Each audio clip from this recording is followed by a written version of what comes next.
All right, so yes, hello, welcome back. We had to skip a week. Yeah, wish we didn't. Yes. Like anyway. forever. Oh, I know. You're not the only one. I got a little bit sunburnt, by the way. So first and foremost, this is Life and Blood Atlanta, a TPK by Night production. I feel like that's fitting for this particular one. I will be your storyteller this evening, Dengle. Joining me tonight would be... I'm Cocia, and I play Beth. Hey, I'm Buttons. Oh, sorry, go ahead. I'm Feyla, I play Tory. I will also be playing another kindred tonight, who you will see when they come up. I'm Buttons, I play Shiloh. And I'm Nenavar, I play Steven. Yes. Last week we did a whole bunch of tying up loose ends, really, is what we did. A lot of things happened, but not necessarily a lot of like huge, like life-changing things. So, well, it was a couple weeks ago, really. So if we want to kind of like do a quick outline, we can. I'm going to leave that up to the group. If not, I'm going to jump right into it because I'm like super excited to do all this. Go watch the other episodes. Let's jump! Sure. It was a month of downtime in which we just took care of a handful of things and advanced our characters a little bit. Yes. So, tonight is the night. Each of you wake up and... Well, let's get those rouse checks out of the way right now. Nope. Also, Passed. no. I passed. So Steven and Beth, you get a little bit hungrier. Ooh, Steven's at 3. I honestly can't remember what I'm at. 2 now, I think? Or am I also at 3? Yeah, I believe you're... I feel like we you're would have at 2. fed during the month. Yeah, hopefully. Right. So, 2? 2 sounds great. However, yeah. So, Steven, you want to take care of yours real quick? Yeah, I'll take a point off hunger. Okay. I mean, you realistically probably have 2 bags just laying around if you wanted to quick juice box them. Alright, yeah, I'll take the 2 bags. What's the worst gonna happen? And Beth, have you kind of figured out your self? I know there was an existential crisis there. That, yeah. Yeah, She did have a bit of a crisis there. She still feels bad about it, but a little less so because she just started re-asking people whenever she could feed on them. Still a bit of a murky gray area, but we're fine. Okay, I mean, as long as you don't use that particular discipline, you're fine, right? Probably. So, yeah. Each of you, beginning of the night, realize, oh, I should probably get something to eat before I head out for the evening. Especially since big event being Elysium is happening tonight. Let's start with Tory. Tory, I believe you have happenings prior to your setting out. So the night before, she would have texted Nyx about getting hold of some blood for her people. Like we had talked about. Yep. It wasn't terribly successful. It was enough to get a little bit, but not holes not done. Right. So, realizing that, she would send a text to Winnie and to Beth. The one to Beth is just going to say, I have an idea to really piss off Hughes. I do need some blood to do it. Do you mind helping me?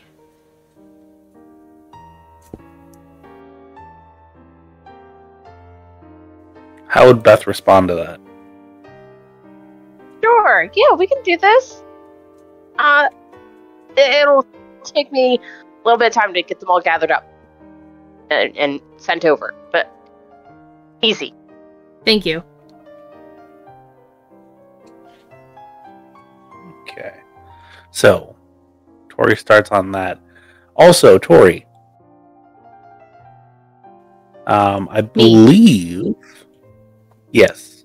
I believe you have a bit of a new look going on, if I'm not mistaken, correct? Oh boy.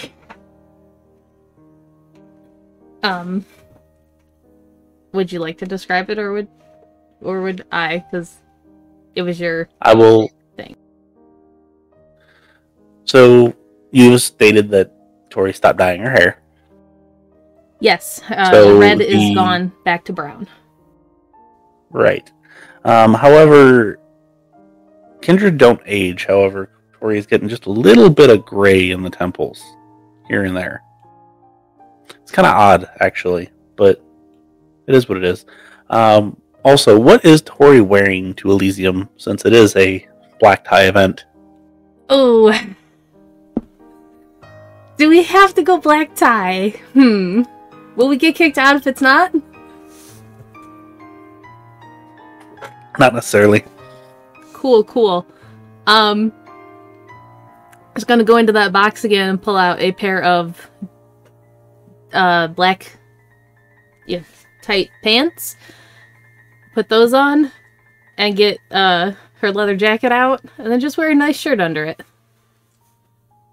And then less bulky boots, but still boots. Actually, these ones are probably tall. Okay, so like just below the knee. Yeah. Or just above the knee, one of the two. Just below. Okay. Beth, since you have already been called upon, you get your people together, you send them over Tory's way. I assume to the bar. Probably, yeah. And then you get ready. What would Beth like to wear? If this is not a little clue, I'm sorry that it wasn't obvious enough. So, Beth is purposely trying to piss off Carissa as best she can. So she has gone out and bought a splurge amount of makeup. Has been watching YouTube videos of the face-changing makeup. She does her makeup so that she looks exactly like Carissa.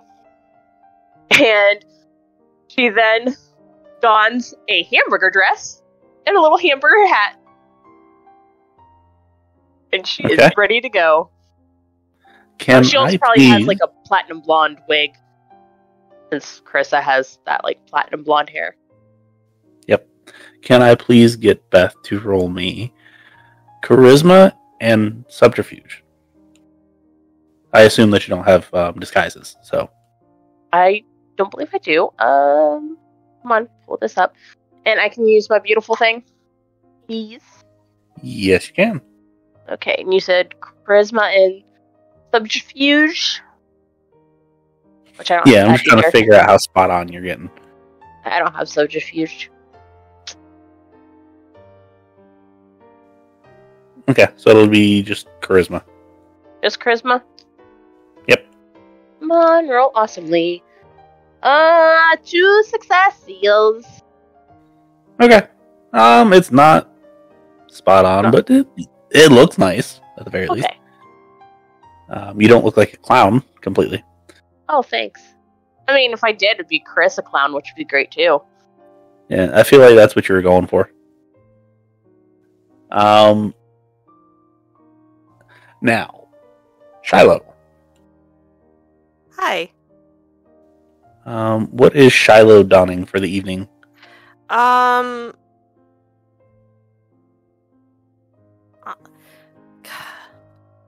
Shiloh would have gotten something relatively nice. She'd probably be wearing like a woman's three-piece suit with just like a loose blouse and a short three-quarter sleeve jacket, slacks. She'd still be wearing her Doc Martens, and instead of her beanie, she'd cover it with like this like very pastel pink silk scarf wrap. Look relatively nice. Okay. And then finally, Steven.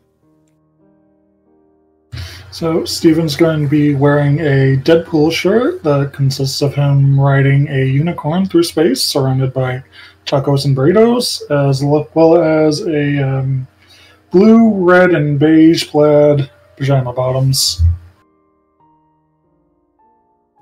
Please tell me he's got like slides or flip-flops to go with it. He's got sandals. Okay, that works. I You was may need to hoping run for Crocs. slow. Crocs in off-road mode. Anyway. So, each of you get ready for the evening. Each of you...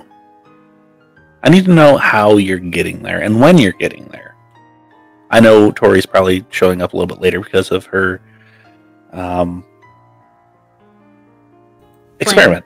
Yes, obviously I missed saying it, but she would also be talking to Cameron about getting stuff.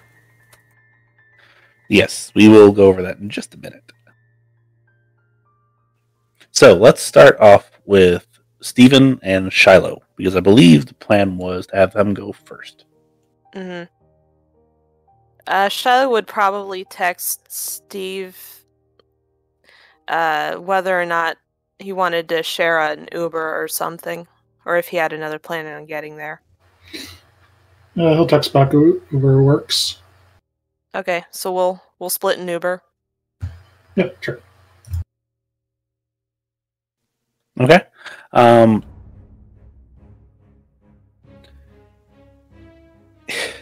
Yeah.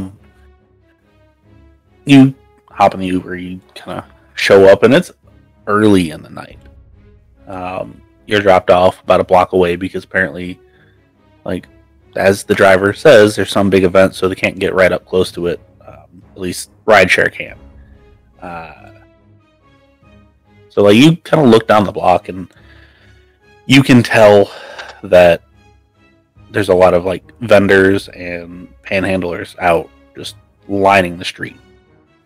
Specifically because they knew that an event was happening. They didn't know exactly what, but an event, especially at this particular place, usually brings big money. So they're hoping to get something from them.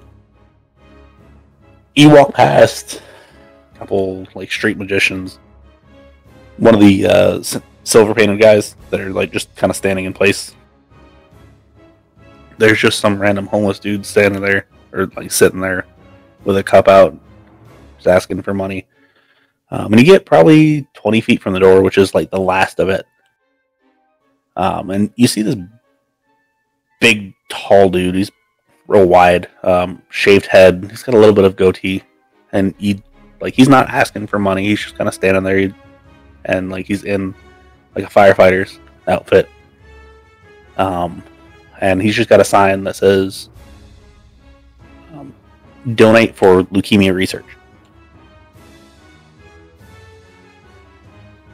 And he kind of like waves at you as you walk by. You can see kind of Carissa standing out there and she's talking to somebody. By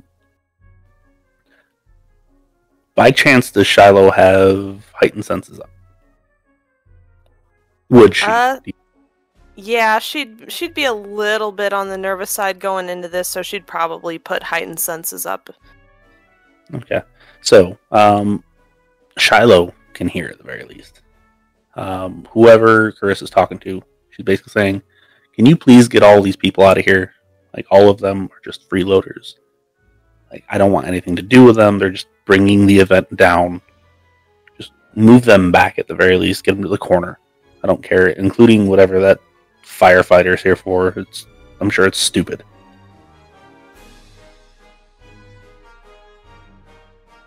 And then she, like, turns around and storms off. You see the dude kind of talking into, you assume, a microphone on, like, his collar. He's basically saying, hey, like, we need a team to try to clear out some of these people. Basically is all he's saying.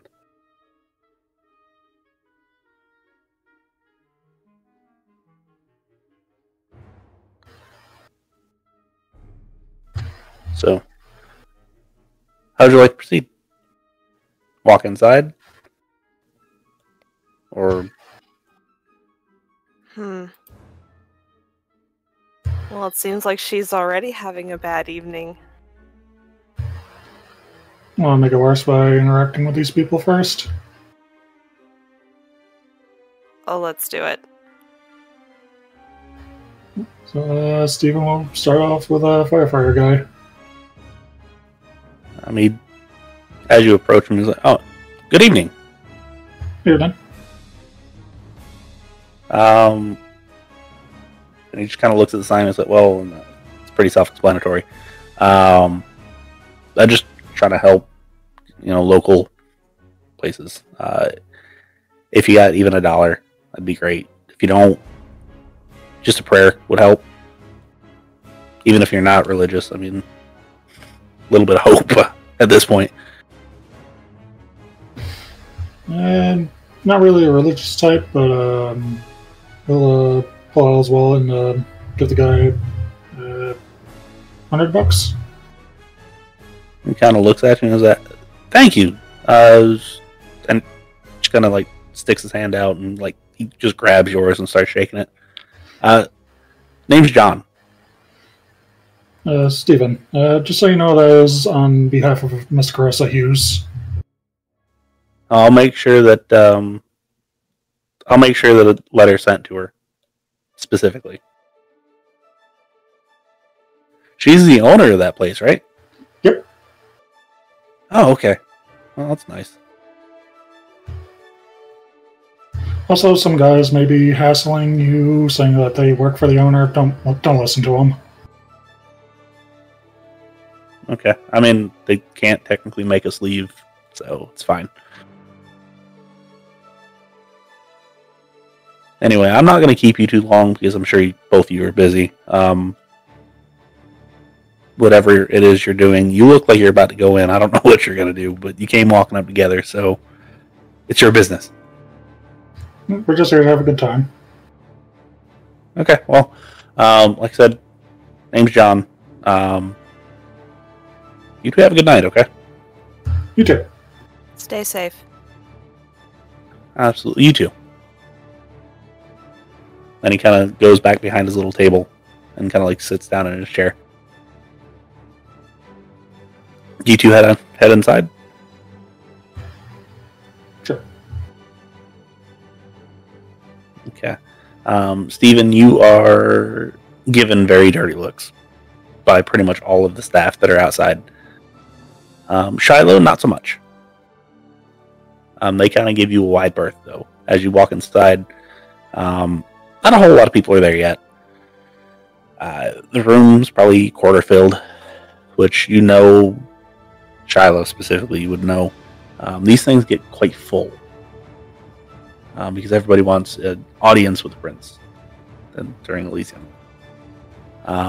Can I please get you to make me either a wits and awareness or a intelligence and awareness?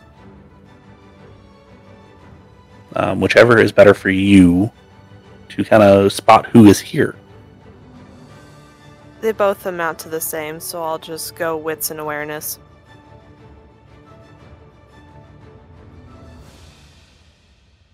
Three successes. Okay. Same here. I can so reroll a couple if I need to. Nope, you're fine. Both of you got 3 successes. Steven, the couple of people that stick out to you mostly,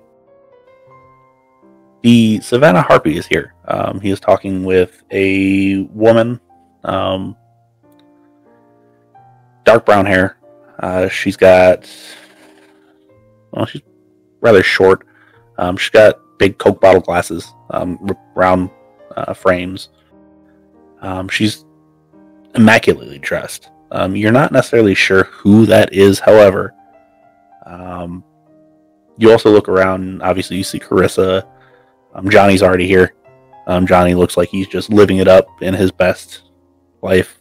He has a bright, hot pink suit on. And Vic is also here. Vic is kind of sitting off in the corner, not really interacting with anybody quite yet. Shiloh. You see Johnny, you see Vic. Can I get you to roll me a intelligence and politics, please?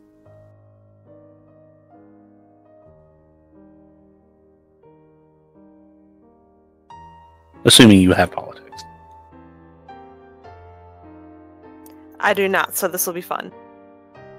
Okay. 2 successes. Okay, well, that is enough. You know a general idea of who the Harpy is. Because I'm sure Stephen would have described him over the month. However, the person that the Harpy is talking to is Penelope Huxley. That would be the Prince of Savannah. So she is also there currently. However, more importantly, somebody that sticks out like a sore thumb to you is an old, and I do mean physically old looking, and chronologically very old, Southeast Asian man. He probably stands 5'4". He's got a gray suit on. He's just kind of sitting there reading a book in the middle of everybody. Everybody's not really paying him too much attention, but you know him as the Nashville Regent. So he is a Tremere. Yeah, he's just sitting there. That the Nashville Tremers are not actually aligned with anybody. They are truly independent.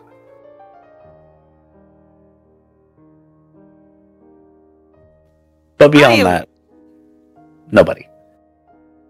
I am going to very quickly text Tory and warn her that the Prince of Savannah is also here.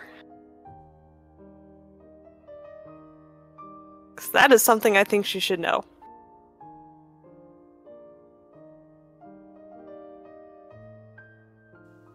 So, how would you like to proceed? I want to get right to business and talk to Vic.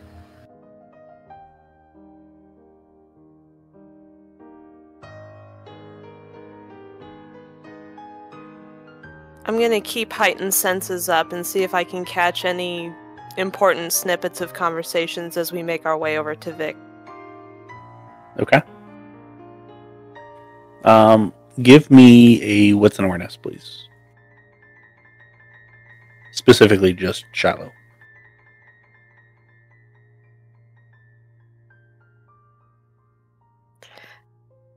Not super great. 2 successes. You don't really hear a whole lot. However, you do hear one of the guests start patting themselves down. They're like, where the hell did my phone go? I swear to God, if that little bastard didn't take it. Ugh. They kind of grunt. And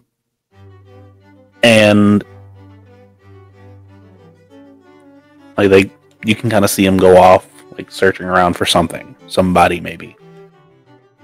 However, you approach Vic, and he kind of stares at you as you walk up, both of you.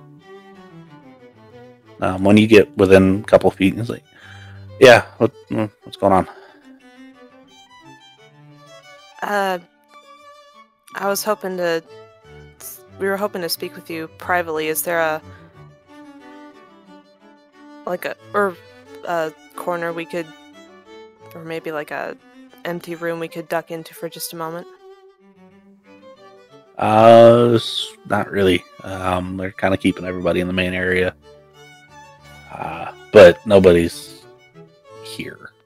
Nobody's listening to me because the Camarilla abandonment, whatever the hell it is. I don't care. What's up?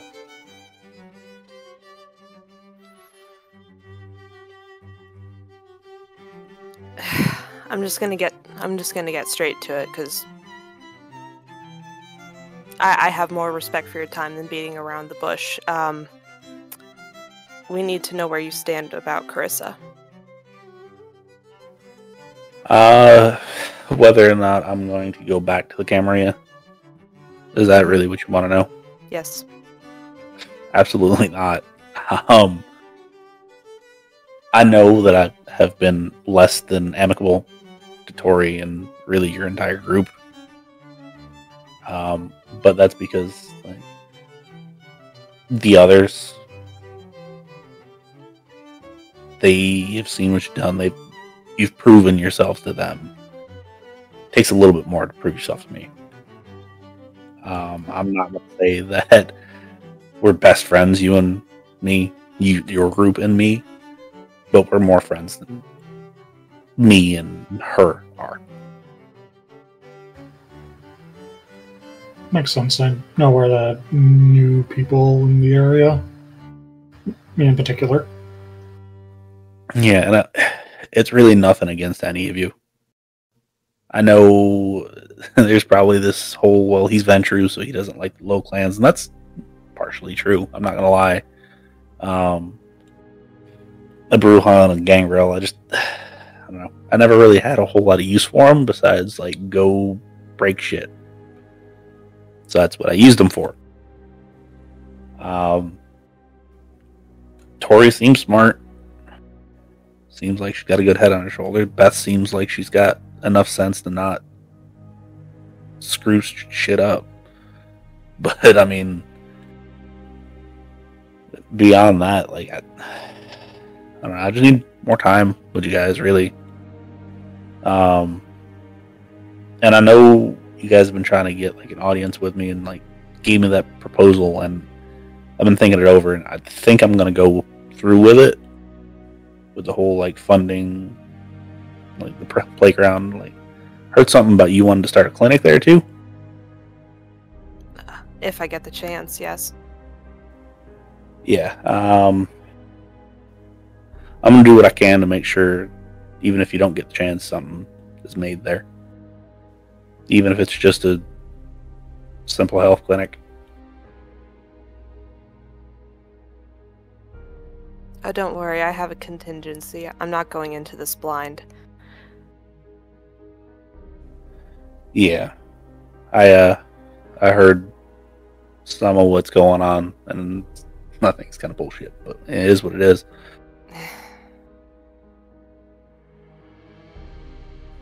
So does that ease your whatever?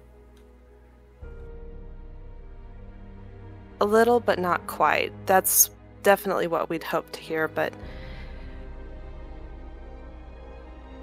if someone were to make a move against Carissa, would you defend her? Would you assist them? Would you stay out of it? You mean the La Sombra that came and talked to me a couple weeks ago? I have no idea how this night's gonna end. Could be. I don't know. Yeah. Again, between you, me, and the wall, and I'm sure Nosferatu's around here just disappeared. I'm not gonna aid her I might not necessarily aid you as well, but I'll at least stay enough out of your way to let you do what you need to do.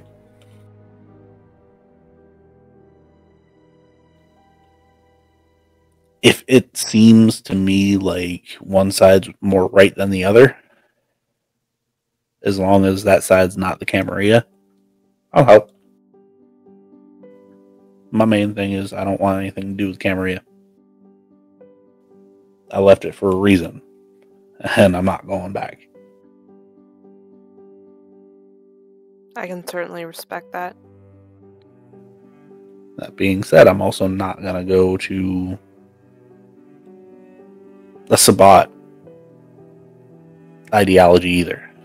So I don't know where his loyalties lie. As far as what you've seen, mainly with Tory.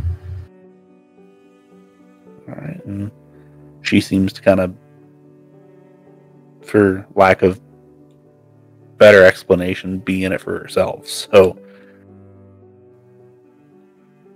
that might not necessarily be the worst thing.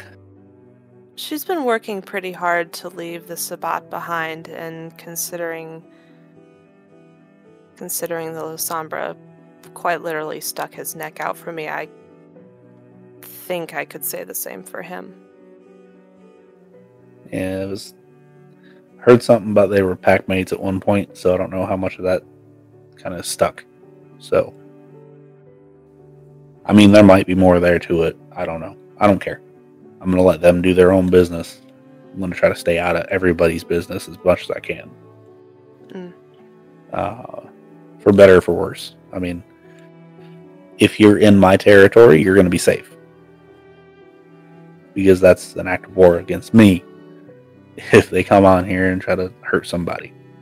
So, like, Steven, if they were to try to come attack you in your haven, well, we'd have problems. Fair enough. Shiloh, you fall under Dante, technically speaking. And I know he'll stick his neck out for you. He likes Tory for some reason, probably because of the whole like clan thing. I don't know. I don't care. That's their business. They're gonna do what they're gonna do. I learned growing up, you don't stick your nose in somebody else's business. You don't stick your neck out for anybody unless they're willing to do it for you. I'm sure you probably would. I ain't seen it yet. But I also haven't given you that chance. So, it's partially on me.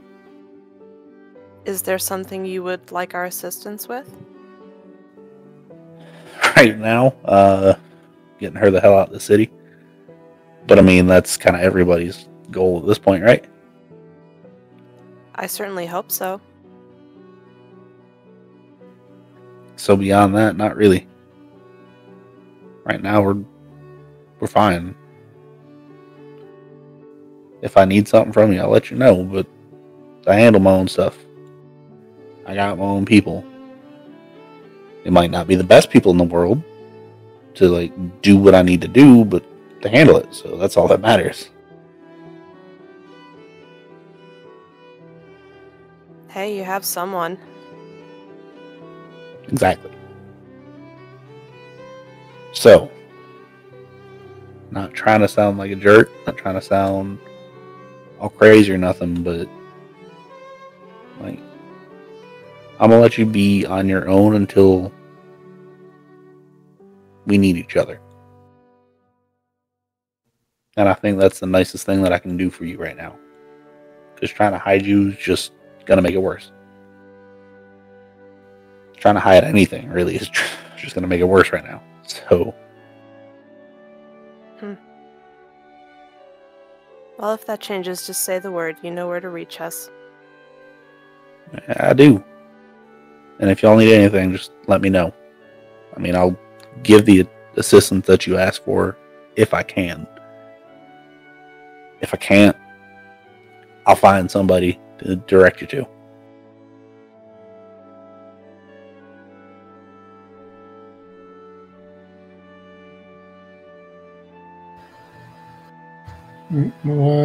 Thanks for meeting with us.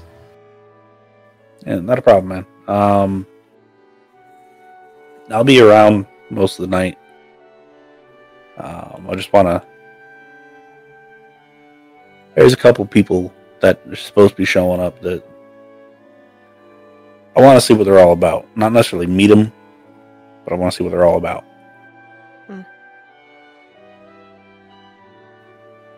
So, y'all have a good night. I mean, I'll be here if you want to come hang out. You know how Carissa does. She's uptight and a pain in the ass. Always. We'll try to have some fun tonight and give my best to your brother. Yeah, he's around here somewhere. And you kind of look around, you actually see him like dancing over in the corner. Currently the music's like really slow and low and soft.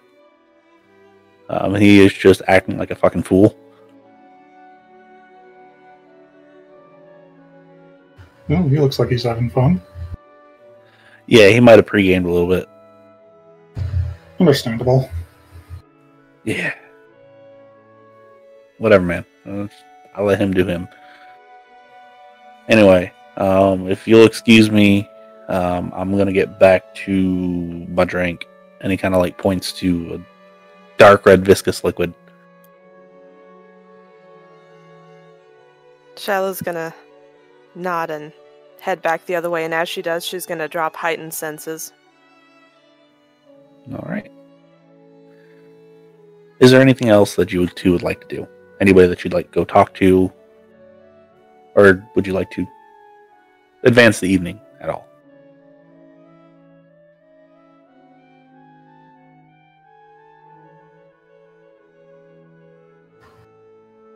I think Shiloh's just gonna kind of lurk. Maybe keep an eye out for whatever troublemaker someone was mumbling about missing their phone. Same with Steven. Okay. So, moving the night on a little bit, there's a couple more people that show up. One's I believe if they explain this particular person to me correctly, a little bit taller, woman, probably early 30s, dark brown hair, fair skin. I don't know exactly how she would be dressed. Ellie would? She would be dressed up very nicely. Okay. And like as she walks in, you can tell that like all of the known Camarilla are kind of looking at her, giving her kind of like this weird like side eye, stink eye looking thing. But she immediately goes in. She starts not necessarily interacting with everybody, but definitely mingling amongst everyone.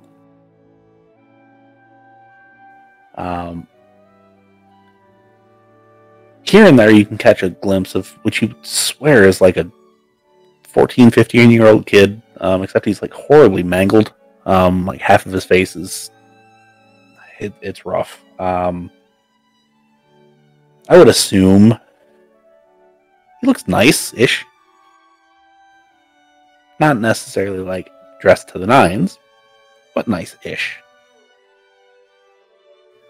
And then another woman walks in not too long afterward, which other kindred know, and we know as players. However, Faye, would you like to describe Kat this evening? So, Kat shows up.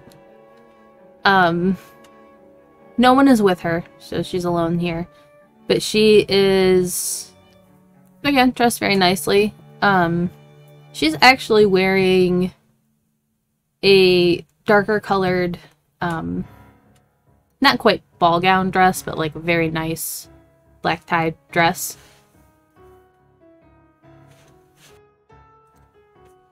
So, nothing overly fancy other than that. But nothing covering the scars on her face. They are on full display. And they actually travel down towards her neck. And like upper chest bone area. Yes. However, before Beth arrives, which probably an hour into it, give or take, I'm guessing. So this happens all in an hour. Like all of these people start showing up. Steven, you're pulled aside. You're kind of mingling amongst everybody, and you kind of like get grabbed and pulled. And it's the Savannah Harpy. And he's like, Steven, I want to actually thank you. Yes, no problem. Glad to see you made it alive. A little bit worse for wear. Waking up in a dumpster was a bit much, but it's fine. Sorry about that. We were worried that we might get caught hauling you around. Who's we? A Nos that came woke me up. Is it, he kind of thinks for a minute. I believe Barney is his name, yes? Yeah.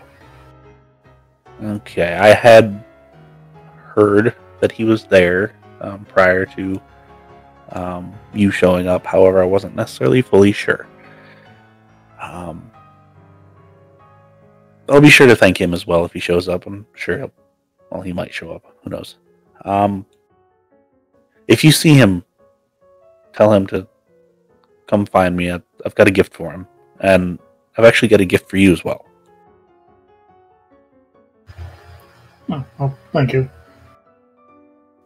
And he actually pulls out a small box. It's probably 4 inches by 4 inches, by like 3 inches high.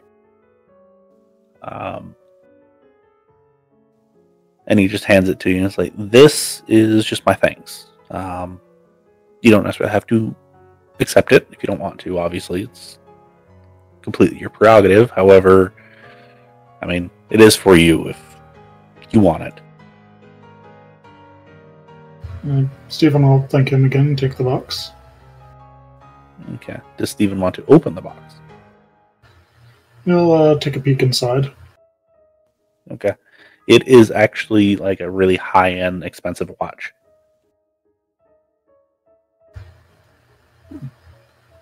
And thank you again. This seems really expensive.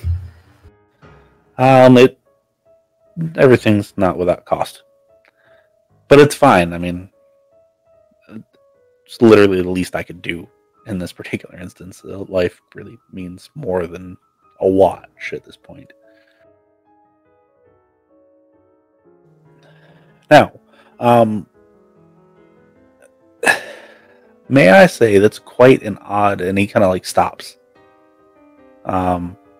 As the lady from earlier comes walking over, the brown-haired woman, and he kind of stops and like stares at her. I was like, that's quite an odd fashion choice that you've decided to make. Just had to stand out a little. A little is not quite what I would call that. I understand that you don't particularly enjoy, and he like stares at the brown-haired woman, which at this point is like standing directly next to you. Excuse me, I have other matters to attend to. And he just kind of like turns around and walks away. And the woman's just kind of standing there staring at you. Hi, nice to meet you. And who are you? Steven. Oh, Steven. It's nice to meet you. The name is Ellie. And she like extends her hand out. And he'll shake it.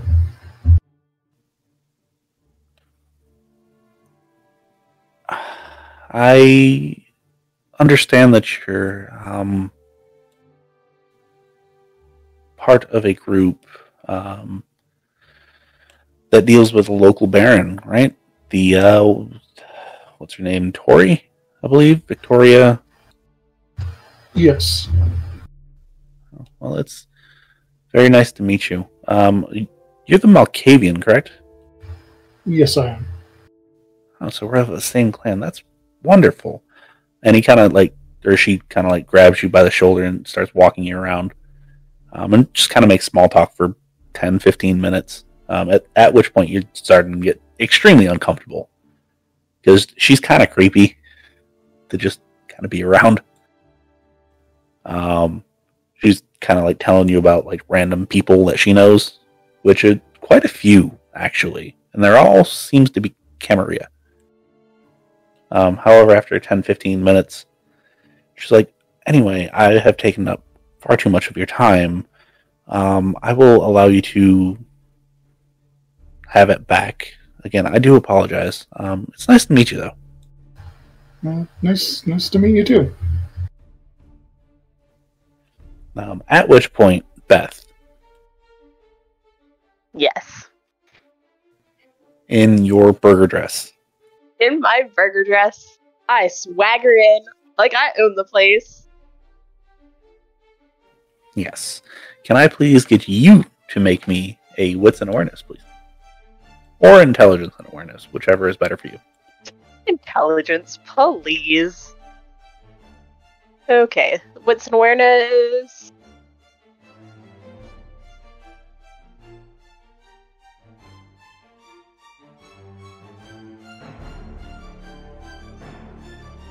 Three successes. All right.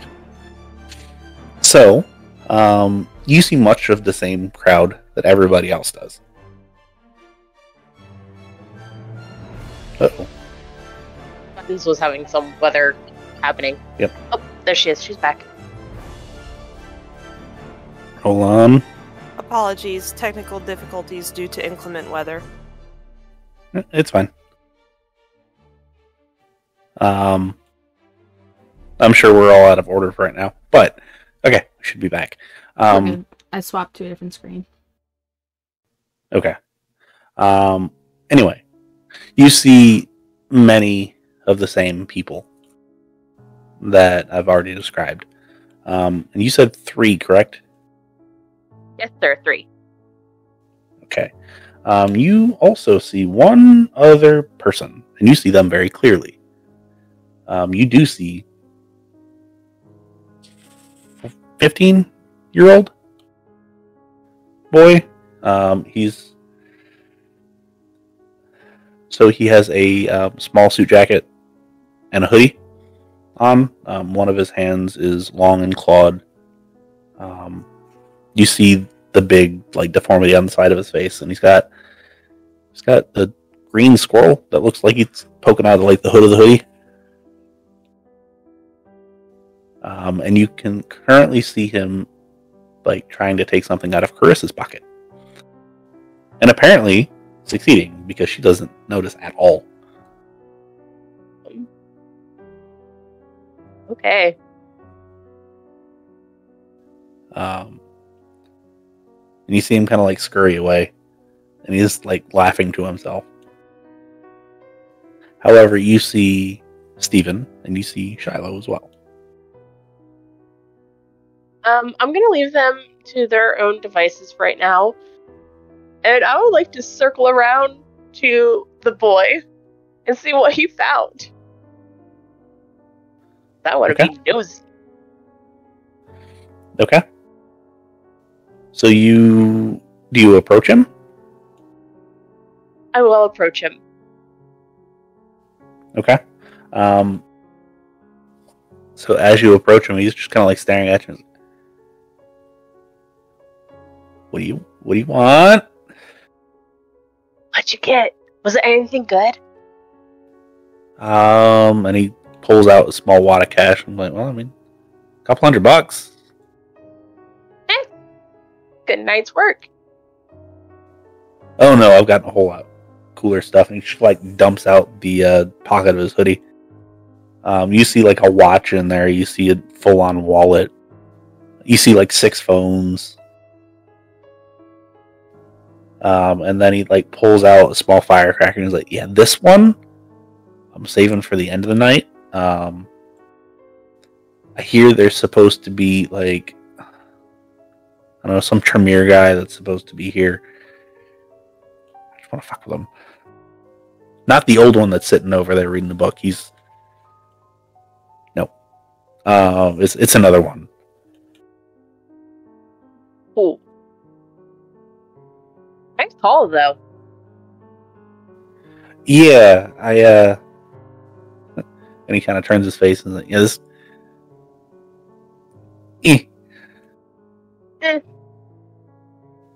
You want any of this? I mean, I was just gonna like throw it away, but if you want some, take it. I mean, you could give the cash at least to the cancer research outside. That would be cool. Yeah, I saw that. I don't do mortals a whole lot. I mean, I'll You know. give it to him if you're more comfortable with that and don't mind. I mean, sure. And he kind of like hands you over the wad of cash, and he like rifles through all the wallets that he's got, and he pulls out like $400 more, and he's like, "Here, just."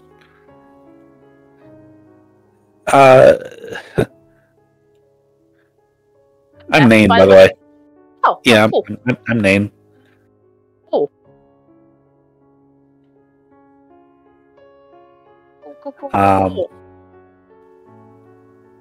I'll be seeing you around. Hopefully, you don't see me too much more. If you're lucky. Yeah. Have you seen Katarzyna? She's kind of my ride out of here. Do you know who that is? I don't know who that is. No, I have no clue who that is. Okay. She said she'd be by eventually. Apparently, she's got somebody to talk to. I don't know. It's a lady, scars on her face and like neck, but she's not a Nosferatu. Anyway, it's fine. I'm sure I'll find her. No, not a big deal. Anyway, I'm gonna go break a toilet, maybe? I don't know. Too bad I didn't bring any cherry bombs with me. You know, you can flush one down the toilet. I mean, I brought one, but I didn't think about that ahead of time. It's fine, though. Foresight. Yeah. That's the problem with having a 15-year-old brain. Even if you're way older than that. Yeah. Anyway, have a good night, okay? Yeah. Bye. Have fun. Yeah, you too. And he like ducks behind the bar. Beth will take the money out to the guy out front. Be like, here, another donation from the lady inside. And he just kind of looks at all of it and is like, this is a really good night. Thanks.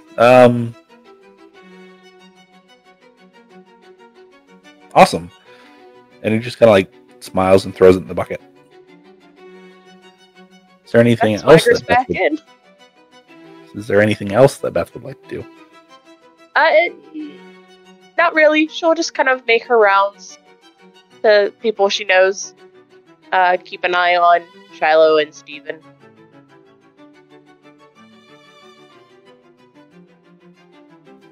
Okay.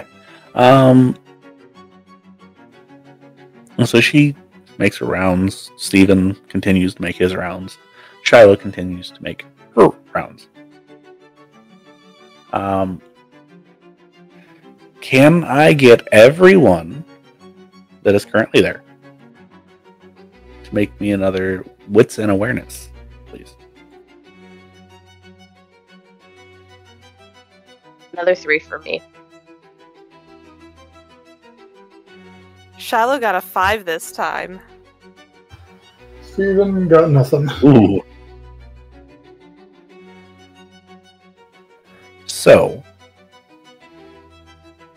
At this point, it's probably hour and a half, hour 45 minutes in. Tory's still not there. However, you see a man come walking up the stairs. He's in a all black suit, black shirt, black tie. He has donned a bowler cap. However,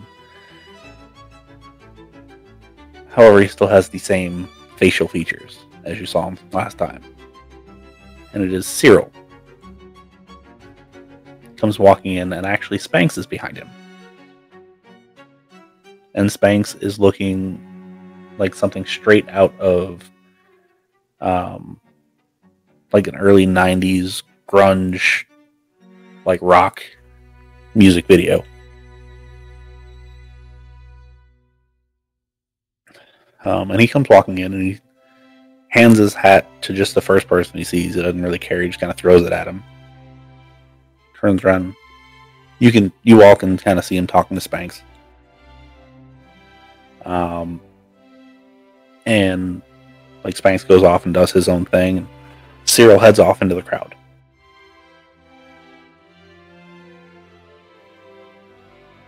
What would all of you like to do?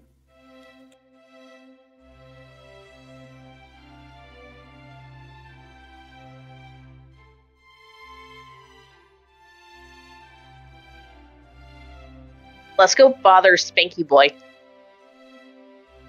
Okay. Are you sure that's a good idea? Nope.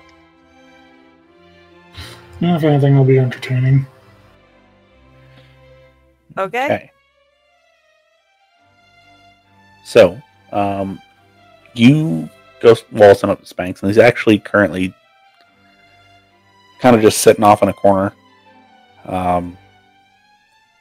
You can tell that he's ordered a drink because, like, somebody was walking away. And he sits down, and he sees all you coming up. He's like, "Oh, hi."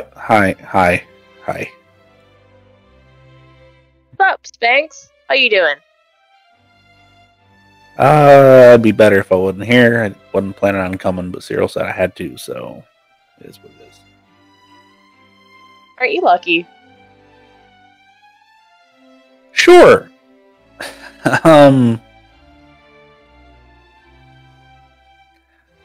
Had more important things to do tonight, but apparently I didn't.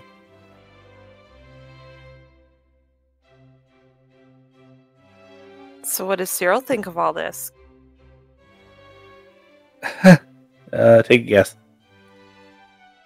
Oh, I'm sure he's just about as pleased as the rest of us, but... Oh, apparently he has something planned for later. Probably some like grand gesture or something. I don't know. Something extremely sarcastic. It's going to be great, I'm sure. He's actually asked for all of you to come talk to him at some point. I mean, if you want to, you can. If not, he does want to apologize to one of you. I don't know exactly who, but he does want to apologize to one of you. Well, that's interesting. Indeed. I don't think it's me. I don't know why he would apologize to me or for what, so... To be fair, Cool. To be fair, I don't know why many kindred would apologize to anyone. This is interesting. Yeah, I don't know. I'm just literally the messenger at this point. Figured his exact words were, "You have to show up until somebody comes and talks to you.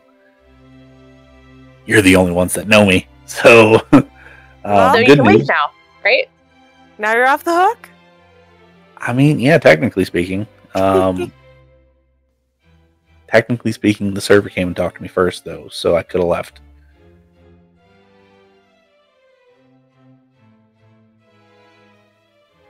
But Well, if that's the case, maybe we should Spanx to his misery and go bother Cyril. Sure, why not? I mean, I'm gonna be here for at least a drink because I already ordered it, and I want to know if I can. Whatnot. Taste it. Yeah, I want to know if I can taste it still. I ordered an apple juice. Did you at least get sparkling apple juice? They asked if I wanted something more grown up, but I said screw off. No. Never been a fan of sparkling juices. Yeah, I like to occasionally dabble in that kind of stuff. Apparently I can't keep it down if I'm under the influence, though.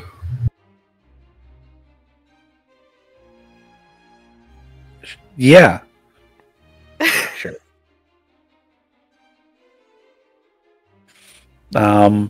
Anyway, yeah. Actually, that's the waiter coming back with my juice. So, excuse me. And he kind of like pushes through all of you. He grabs it and like starts drinking and immediately like spits it out and is like, nope. And like just puts the glass on the table and walks out. Shiloh is visibly trying to hold in her laughter. Beth is just laughing. So, off to Cyril? Well, Yes, I'm certainly Stephen will- curious. Stephen will snatch up the apple juice along the way. That's great. So, yeah. You do find Cyril. And he is talking to a scarred woman. It's been quite a while since I've seen you. I believe, what is it, 20, 25, 20, 30 years, somewhere in there? I did not keep count anymore. Oh, yes, somebody such as yourself probably wouldn't, but it's not quite as old, unfortunately. One day I'll get there, but it's fine. How are things? I assume probably better for you. There has been some issues that we are handling. I still have the farm. Oh well. With a unfortunate addition. Obviously I don't have company here. So Yes, I they noticed. Yes. They are part of that farm, and if you need distractions, just ask. We can make them happen. Potentially. I don't think that it will be needed. There are people looking into the problem. If necessary, we can take care of it. Uh-oh.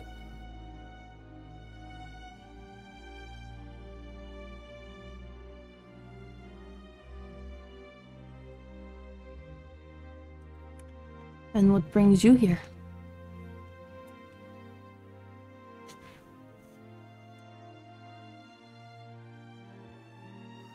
Oh no. Oh, no, what?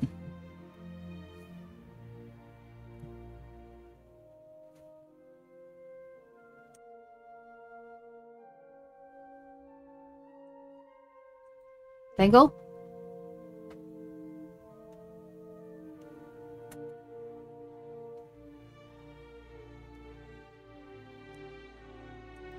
And we lost Dengle. Okay. We might be No, back we were in a just minute. getting to the good part.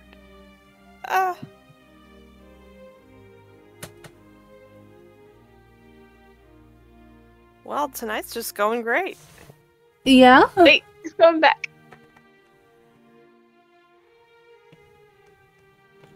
Okay.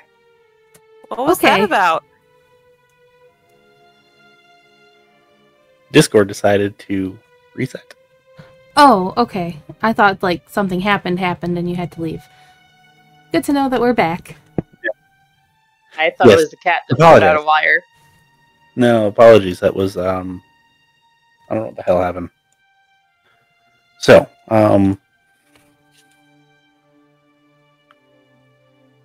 Cyril had just offered to provide a distraction. Oh, you didn't hear any of That's that. the last thing I know. No. I say.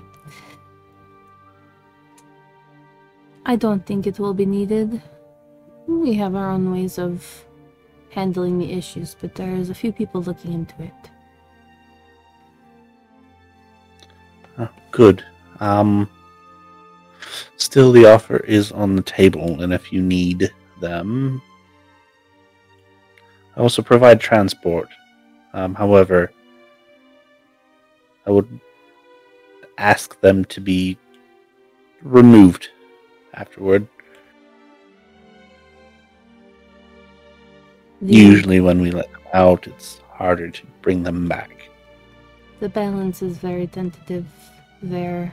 It would not be a good idea to do any more poking than is already being done. Something has been hunting the Nosferatu. Oh. Good to know. So stay away from Detroit. Got it. You are not Nosferatu. They've lost 7 in the past month. Oh, that's a problem. And my family had to hunt down some hunters. Don't know where they came from. And he kind of turns and he looks at Beth and Shiloh and Stevens. Oh, you three. Excuse me, I will find you later. It's been nice to talk to you again. Yes, nice to see you. Give my regards, whether they remember or not. They may be on non-caring ears, but I'll at least say hello. And he turns back. Now, you three. I believe an apology is in order for at least one of you. However, all 3 of you, a general apology is extended. Beth, our first encounter together, not the best in the world. Shiloh. Okay. Shiloh, I believe our encounters have not been positive as well. I do apologize for that. Apology accepted. And very few of my encounters have been positive in general, so. feel like it comes with the territory for being what you are, apparently. Apparently. And then Steven. I have heard that you have a personal issue with myself. Only minor, you just, tried to mind control me and whatnot. Right. And it is my understanding that you have enough issues controlling your own mind that you don't need somebody else messing with it. I mean, it really seems like more something a government agent would do rather than one of us, but... Right. I promise you I'm not. I actually have killed quite a few in my day. But anyway, I would like to apologize to you personally for invading areas where I shouldn't have been. Whether or not you actually accept it is fine. However, I do extend the apology. I'll accept it as long as you don't do it again. Not without good reason. Stephen will raise an eyebrow to that. To prevent yourself from being hurt. That's pretty much the only reason. Mm-hmm. Is that a good enough reasoning behind that? It'll work for now. Very well. I do apologize. I don't know how much of the conversation you heard with Katarzyna, but she's an old friend. I knew of her. Met her a long time ago. Met her quite a few times while I was in New York, and even went to Detroit once. Very short trip, only a day and a half, 2 days, somewhere in there. Not even enough to really say that I was there.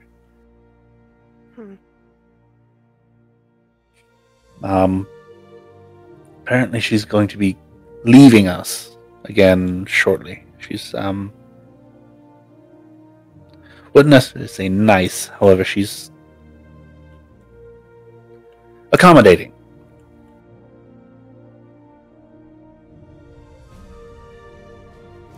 If you have a chance to talk to her, she's interesting, at the very least. She's been around quite a while, so has a lot of fun stories if she's willing to share.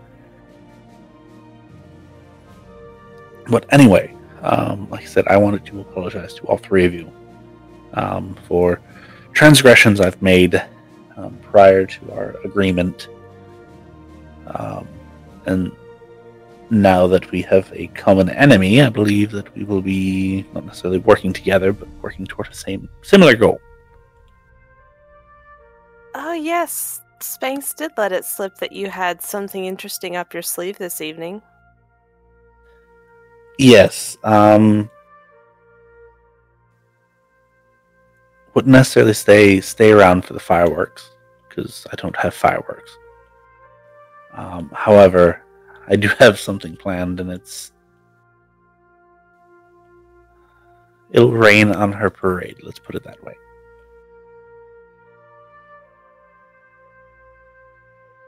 So if you have anything that you do not wish to get waterlogged, I would ask you to find a safe place for it.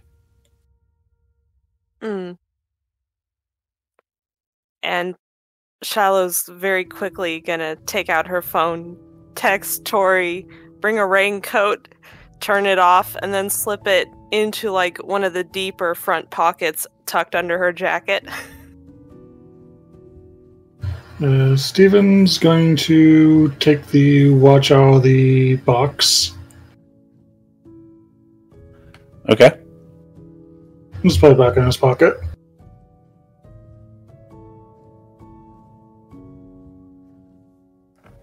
Does Beth even have anything on her?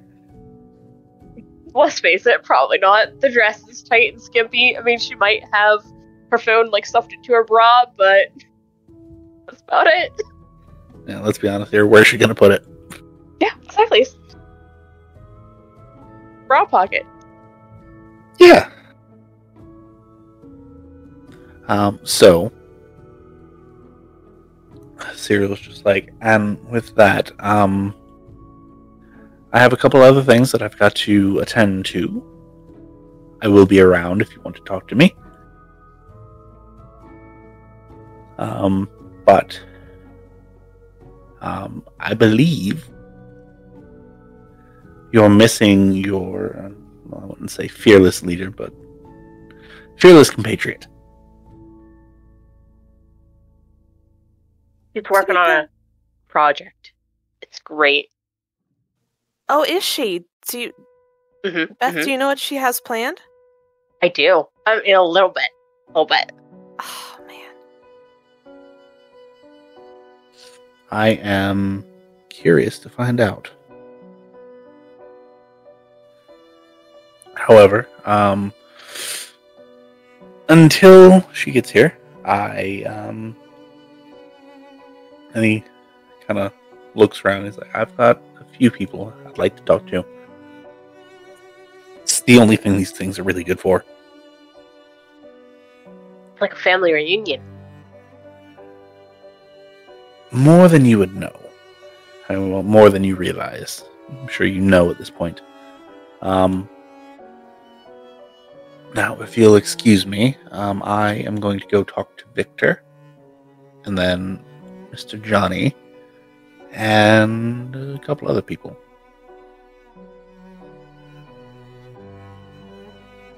Best of luck. Enjoy your evening.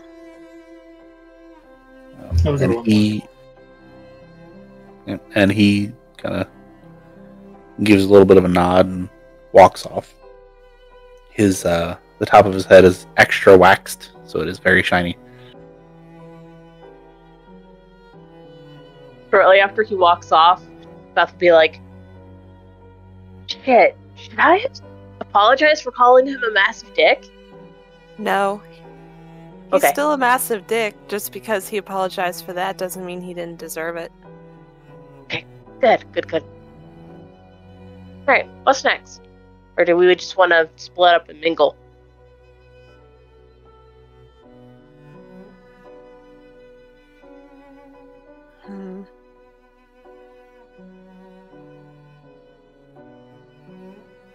I think we should at least probably stay within, like, eye or earshot of each other just in case, but I'm not opposed to mingling for a little bit.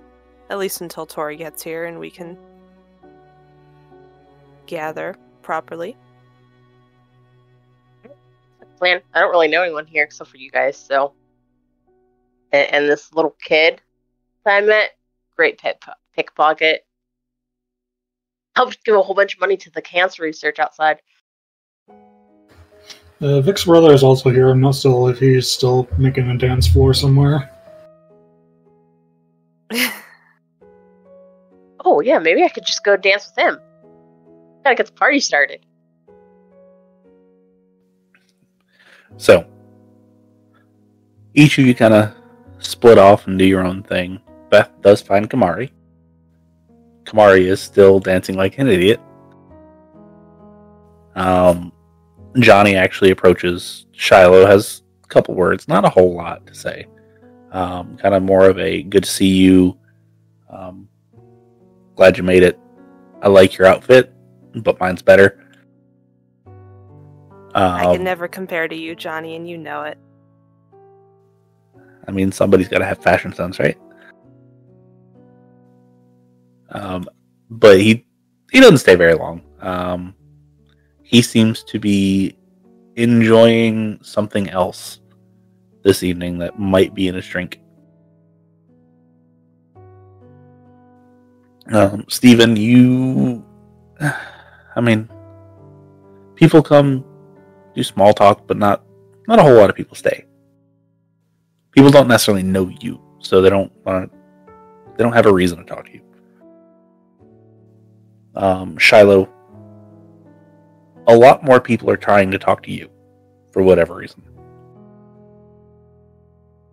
People that you have no idea who they are. She'll converse politely.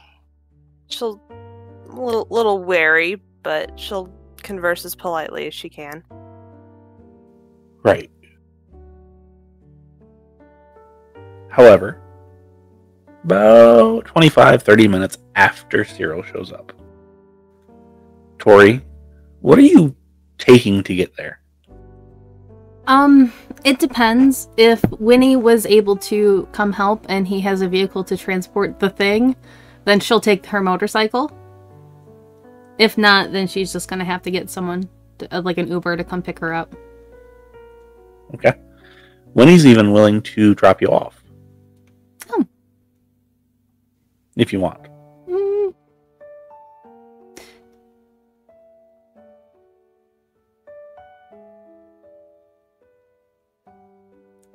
Yes. Yeah, we'll do that. Okay.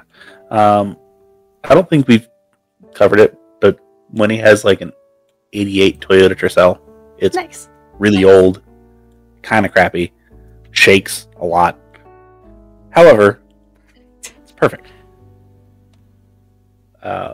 Tory, you step out of the vehicle, you grab your thing from the back, you turn around, and you see this guy, same fireman, standing there.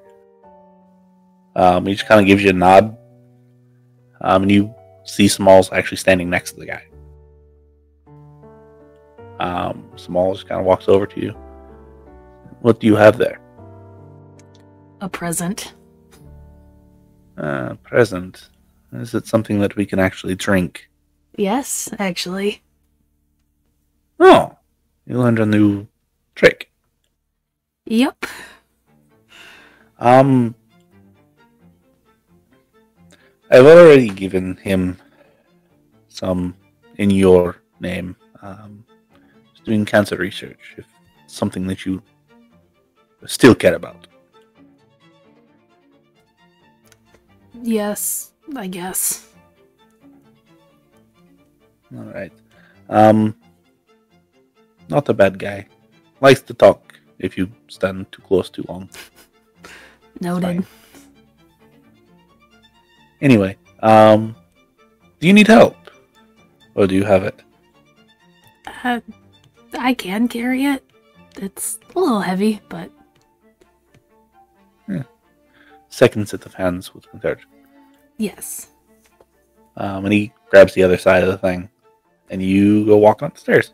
As they pass, Tory will shove her hand into her pocket and grab out a wad of cash and hand it to the guy. He just kind of looks at... It's like, this is like the best night ever. You picked a good spot. It's apparently... thanks. You're welcome. When you make your way up. Now, Faye, what is the thing? It's a big old keg. And I assume that you have like a small, like half backpack thing that also has things in it. Yes. I wasn't sure exactly how much I could make because we talked about making a full-size keg, I believe, and then maybe a bottle, but I don't know if there was one bottle or two bottles, or however many. Just a single bottle. Okay. It would be whiskey-based. Okay. So, yeah, and I assume that you have a tap as well, because... Yeah, the keg whole needs tap. the whole thing. She's got that. Yep. As they go inside, she's going to half demand to talk to Carissa. At first, like, the dude at the front won't let you in. And then you're like, I want to talk to Carissa. And it's like, ma'am, we got somebody out here that's trying to get in who wants to talk to you. I believe it might be Griffin. Griffin. But Griffin, yeah. Doesn't fully match the description though. And then he's just kind of standing there. He's like, okay, and like the people already inside see Carissa kind of get up from where she's been sitting, and kind of like storm across the thing, and everybody just kind of like parts ways, and makes her way up to the front of the room to the entrance, and kind of fills the doorway, and she's like, "Yes, can I help you?" I felt it appropriate to bring you a gift. And she just kind of like looks at the keg, and she's like, "And what is that?" Oh, it's something we can drink. Oh. If you Well, I don't don't- trust me, I can drink it first. Well, I don't drink beer, dear. So Well, then maybe the other people will. sure, just put it over at the bar. I'm sure somebody will drink it. There's enough of you here. Enough of me. Yes, anarchs, not. Probably enough to outnumber you and your merry band. But You'd be if you do want surprised. something that we could actually drink, you know where to find it. Oh. You'd be surprised. There's quite a few coming out of the woodworks here tonight. I'll be sure to remember their faces then. And she kind of looks at Samal, and she's like, "Samal," and just kind of smiles and nods. And you two were let inside. And she goes storming off through the thing and sits back down at her table. You three, Beth, Steven, and Shiloh, see Tory come walking in with a big old keg and Smalls like carrying the other side. Tory will Great. make a way to go Puts it set it up. Puts it over by the bar, like sets it up properly. Shiloh will come jogging over. Holy shit, Tory. Beth said you had something in mind, but what the heck is this? It's a surprise that I just learned how to do. Seems like a good time to me. And she will actually grab a glass and pour it, and it is blood-infused beer. Yes. And it is actually something that you can drink and actually feel the effects of. So, would Beth like to have some? No. She's still dancing with Kamari. Yeah, I assume so much. Would Steven or Shiloh like to have any? Shiloh would try some. Probably just one glass just to get the edge off, but... You can do it with other alcohol, too. Have either of you seen Victor? Yeah, we talked to him earlier. He's... Do you know where he is? Is he still in his corner? Yes, actually. Shiloh will point him out. How did your talk go? About as well as can be expected.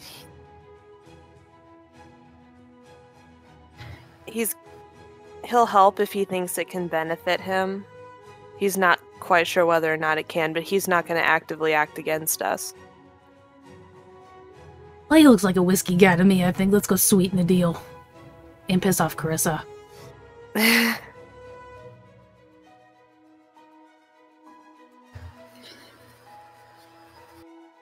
Steven will take a half cup as well.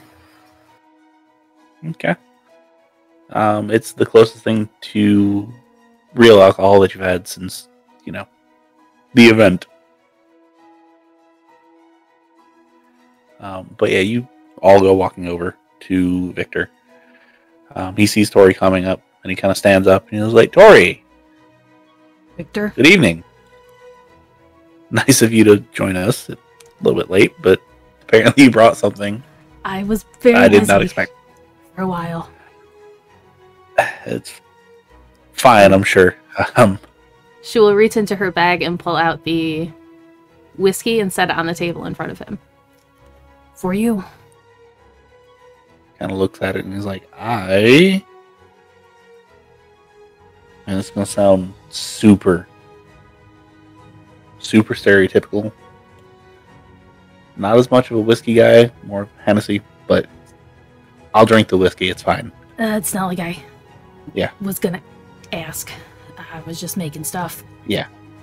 No, I appreciate it. I mean, I assume that it's something that we can actually keep down, so. She'll raise her glass of beer up. Oh, yes.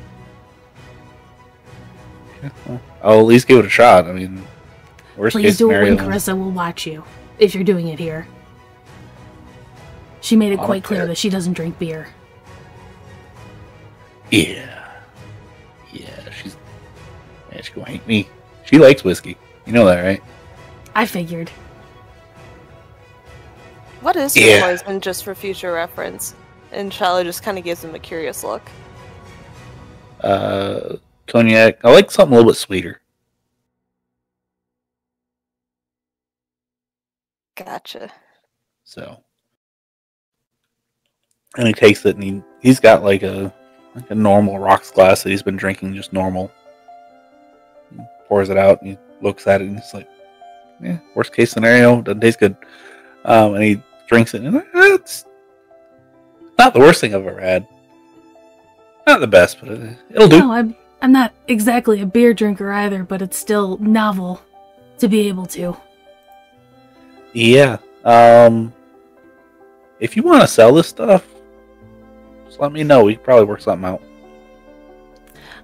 I would need a steady supply of the blood first, but... Well, I feel like it could be a batch by batch thing. Well, right. It just took I had to tap into someone's herd to make it. Oh, okay. I assume that is what you need that for. Yeah. This, and she points to the bottle. This is fine. This doesn't take much. Alright. Yeah, we could probably... But I can do it We with could probably do something alcohol. with this. Good to know, good to know. Well, thank you. I talked to Tory and Steven, or not Tory, Shiloh and Steven, sorry. Is the alcohol really affecting you already? No, you go back dancing with Kamari. He seems to be having a good old time. Okay, fine, bye. Hi, Beth. Bye, Beth. Bye. Glad the thing worked out. But yeah, I'm gonna tell you the same thing I told them. It's not that I don't like you. It's that I don't know if I can fully trust you yet. And it's not the whole, like, what you did in the past thing. It's more of a, I don't know how useful you are. You seem to be pretty damn useful. You seem to be smart. I'm not going to do anything to hinder you, but I ain't necessarily going to help you a whole lot. Unless if you ask. I'm not sure how useful you are to me either. But that's what feeling each other out's for. Exactly. It's kind of a mutual thing. So, like I said, if you ask, I might be able to help. But until you ask, I ain't going to do nothing. I also ain't going to get in your way. So if that makes you feel any better, we got that out of the way, okay? And if the big thing happens, that we all are likely gearing up to, or... I mean, she... will you stand with as enemy of the enemy? At that point, it wouldn't even necessarily be enemy of the enemy. It's you're more my friend than she has ever been, so let's go. Alright. As long as we Again. can come to an agreement on that. Yeah, like I said, Steven technically is the only one that I'll outright just be there for, just because where he lives. Like I said, y'all ask, I'll be there for you. But I'm not going to go out my way.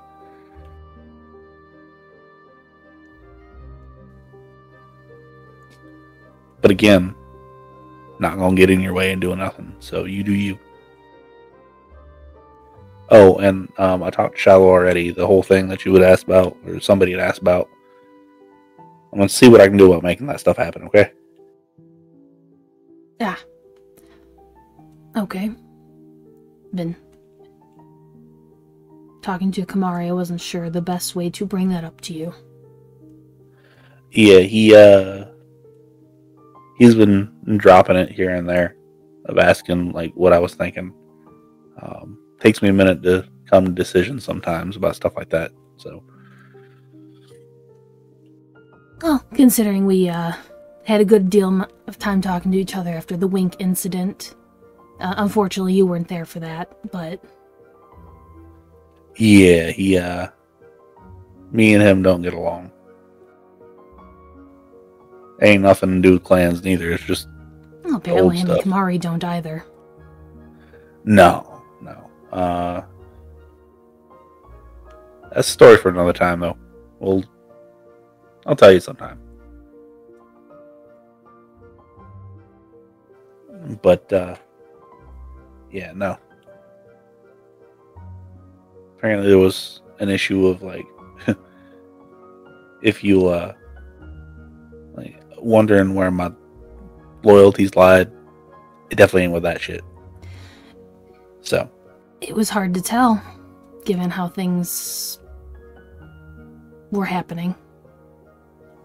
oh, I get it. Trust me, I get it. But let me draw that line in the sand right now. Nope.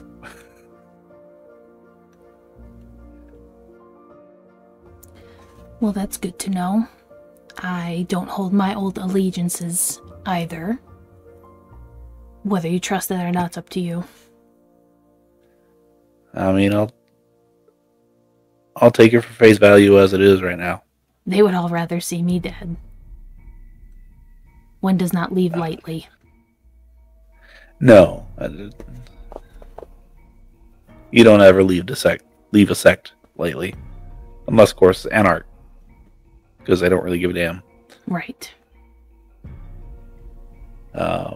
They'll call you an idiot if you go anywhere, but it is what it is. But yeah, no, I'll take it for face value. So, I appreciate the gift, and I'm gonna sit here and just drink as much of it as I can, without getting too crazy. Yeah, we'll talk about that later then. Have a good night. I'll be right here if you need me. Good night. Have a good night. And he sits back down, takes the bottle, and he kind of refills his glass. Asks for some ice as well. Can I look towards, or can Tory look towards Carissa? Did she see the exchange? No, she saw the entire thing. Perfect. She's already been scowling at you, but this is the biggest scowl that you've ever seen in your life. It's fantastic. Are people going up to the keg? There's a couple. Johnny's already made his way up there. Alright, Tory will start making rounds. Yep. Cyril. You see Cyril among the crowd, and he kind of waves to you.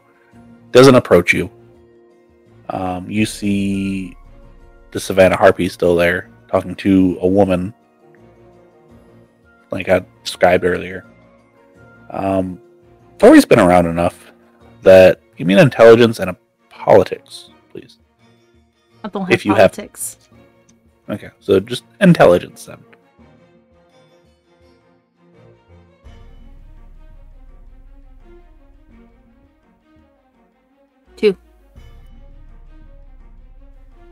Two won't necessarily get that one. However, at some point during the night, seemed to slip in. It's an older gentleman. He's wearing a dark navy suit. Got a black shirt on. He's, like I said, he's an older gentleman. Tory would recognize him. He's actually the prince from Birmingham. Has made his way. Oh, okay. He is actually sitting next to Carissa, as is the woman and the harpy at this point. You come across all of the normal people. You see Kat. You see Ellie. You see, like I said, Johnny. You see Cyril.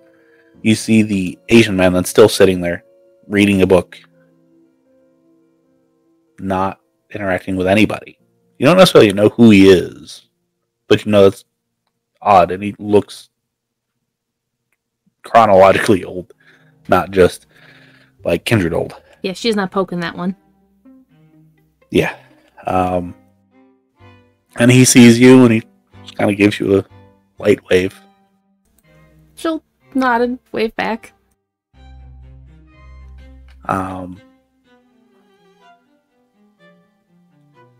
then, the night kind of goes on a little bit, and everybody kind of intermingles, and it's probably be 12:30, 1 o'clock in the evening. The music cuts off. Carissa kind of apparently has grabbed a microphone at some point and grabbed a champagne glass and a spoon and taps the side of the thing and ting, ting, ting. Can I please have everyone's attention? So it's going to ignore her. obviously. And when most of the room is quieted down, say thank you. So we're all here for the obvious reason of to welcome your new prince, and she kind of gives a little bit of a bow and discuss some other matters.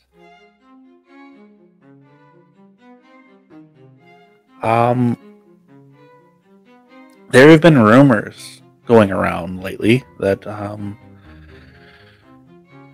there were some issues leading up to the declaration and subsequent calling of Elysium, and I would like to address some of those rumors.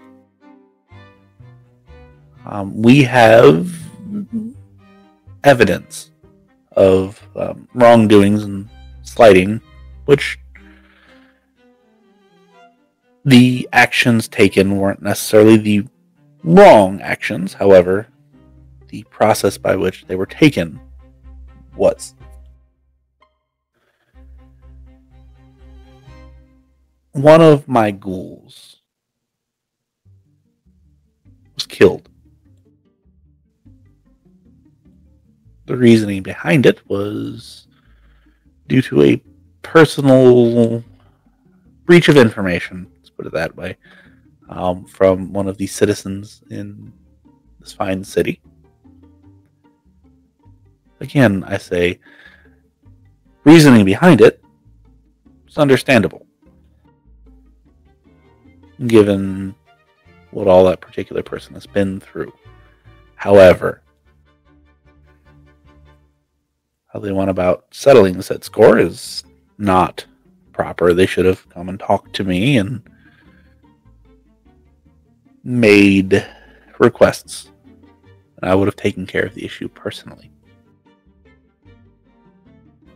But instead, they went through and they eliminated the issue as they saw fit.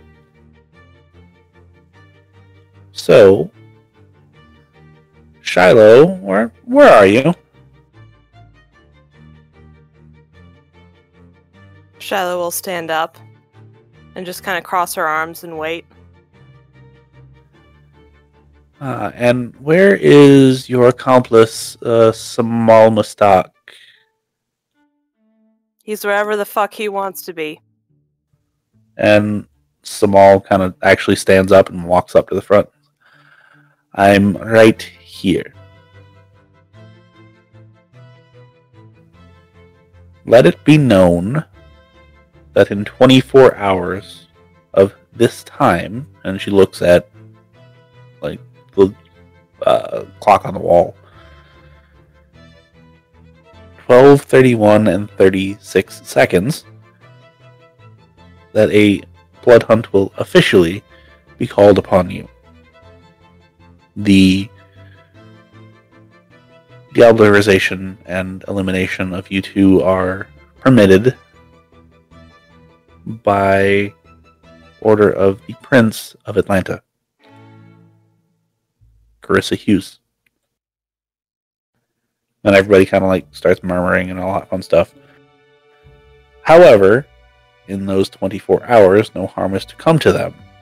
They are allowed to prepare themselves as they see fit.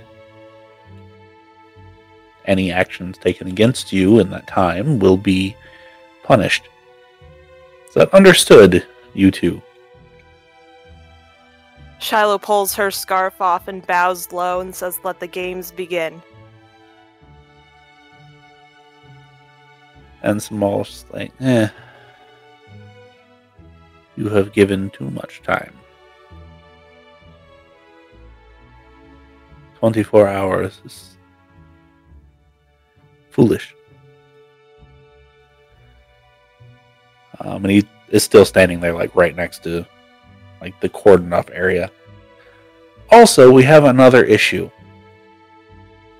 that we must address. Somebody has been in violation of some very basic things.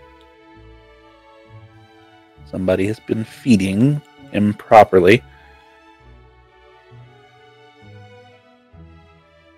And somebody needs to be taken care of as well.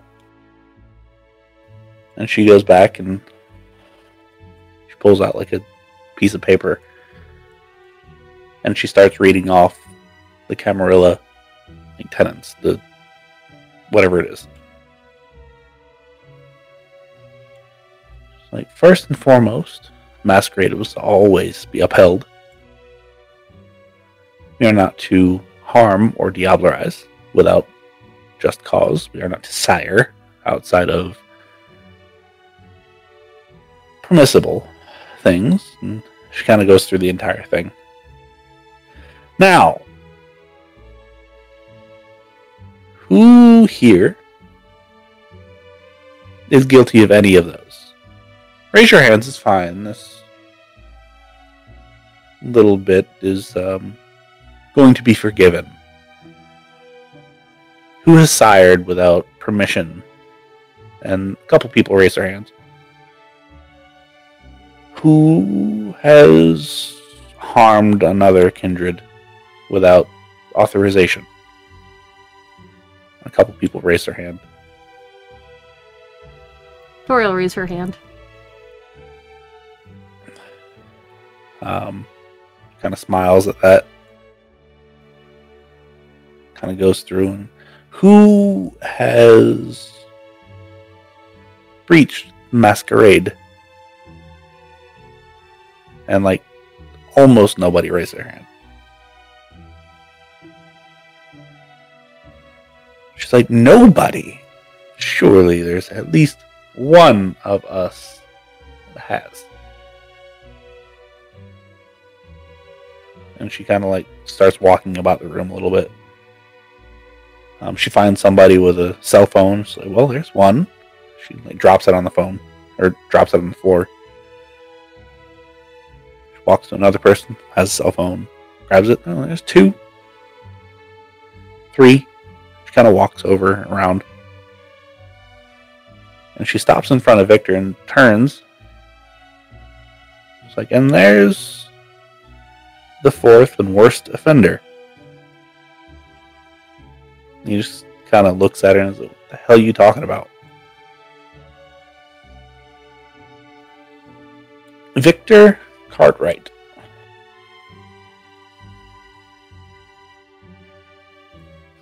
I believe, if my sources are telling me properly, that you are in constant violation of the masquerade. You feed from family members and not just the one you ghouled. They know who you are and what you are, and they have told friends. As such, you will be subjected to the same. However, you have until the beginning of tomorrow night. Good luck. Now, as Shiloh so politely put it, let the games begin. And she walks up to the front and like puts the mic back on the stand, sits back down, music starts back up.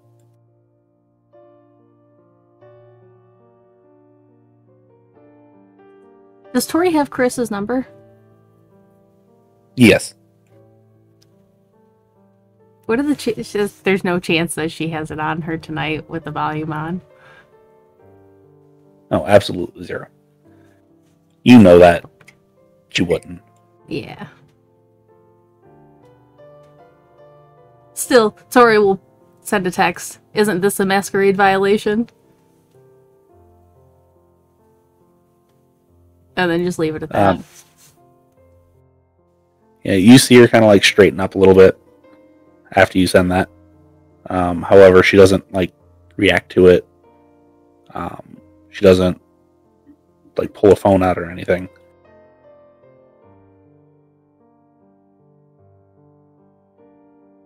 Nothing like that, of course. Of course not.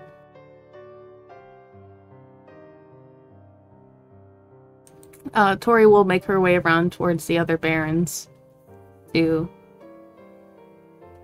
check in, saving Victor for last. Johnny, at this point, has apparently been imbibing on quite a few things and is rather giggly and coherent, but not fully. As to be expected. Dante, still not there.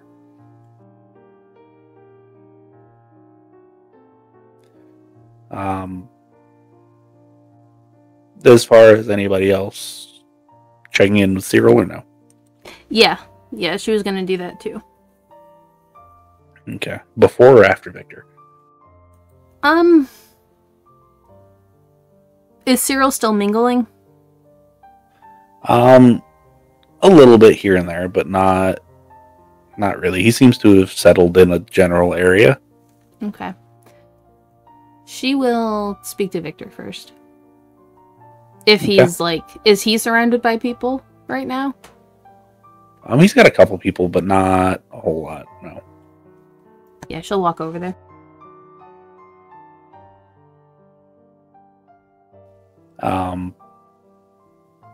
So you go walking over,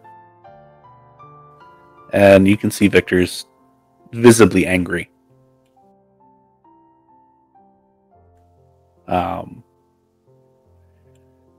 You're just like, can I help you? Do you have a place? You don't need to tell me where, obviously. Yeah, I'd like to see her try. I'd like to see anybody try.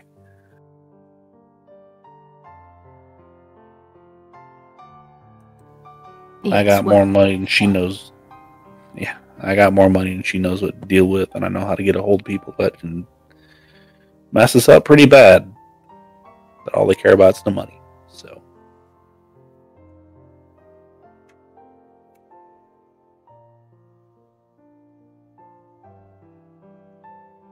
Have you ever looked into her business holdings?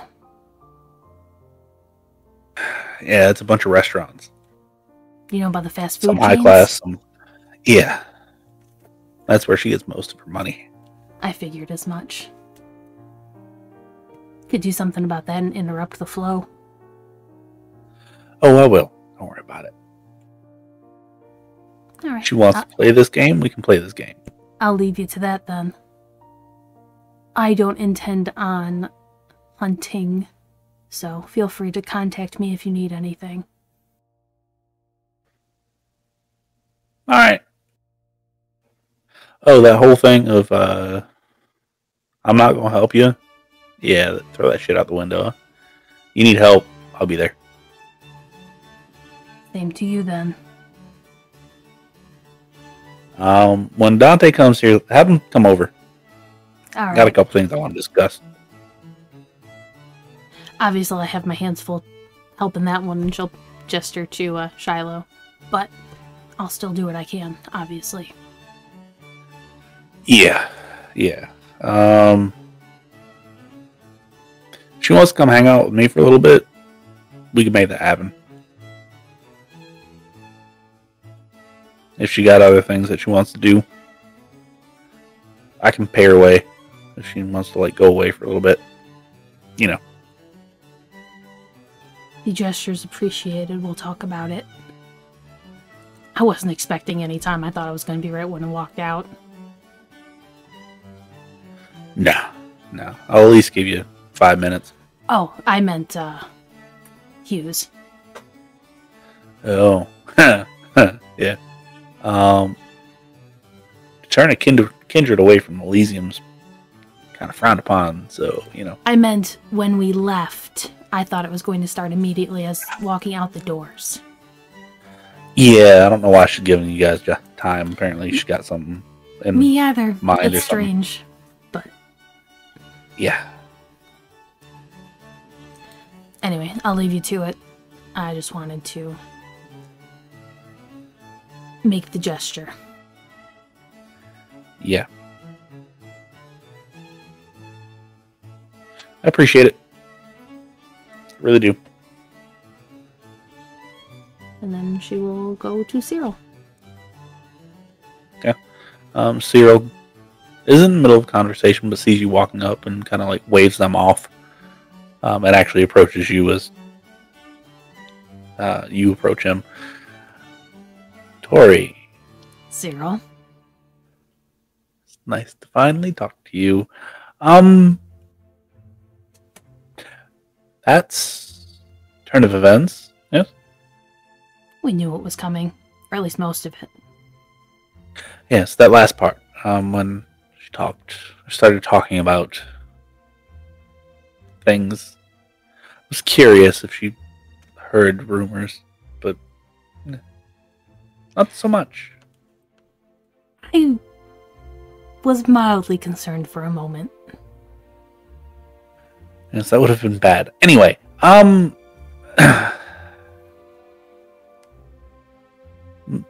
more to the point. I believe we have a general consensus of this needs to end, this whole charade. Yes? Abruptly and quickly. Good. We will Does not be Samal lying have... to anyone. No, absolutely not. I've left that life behind As have I. a long time ago. Does Samal have a plan? It's gathering. Good.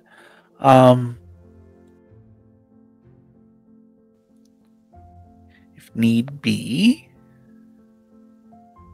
I could possibly spare a few. That would cause more problems, though, but it's something we can mitigate later. I won't lie, letting one loose in her haven would be fantastic to see. That's not necessarily what I was thinking, just in her general location. So they have to spread out, and then we can all remove the issue. A lot of casualties, potentially. A lot of eyes And drawn. Yes, and that's the problem. And, well, we don't fall under that ire. The thought of that level of breach is still a problem. Right. I don't care for most of their rules, but that one just is common sense.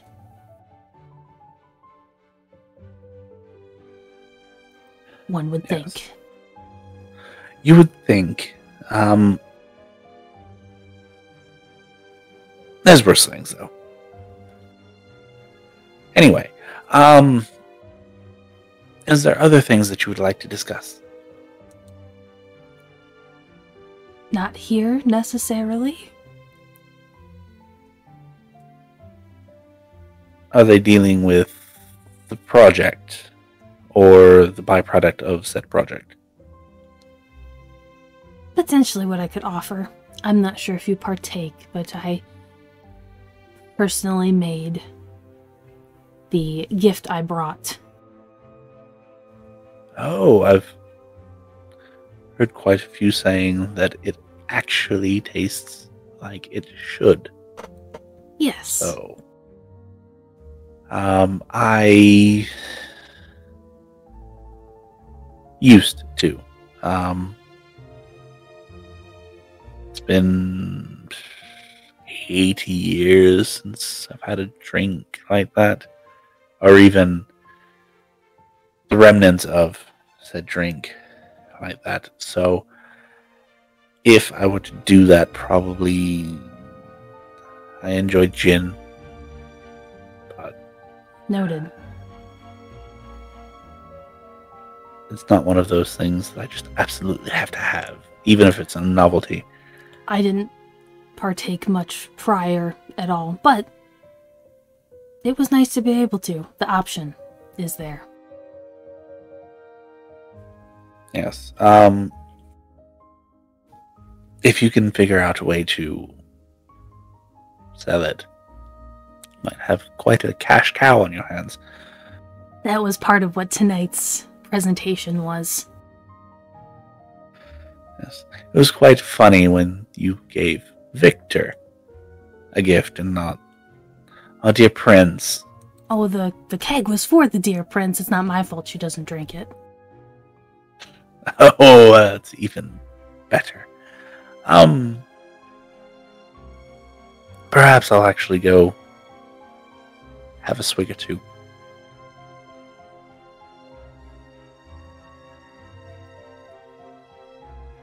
Enjoy it if you Anyway.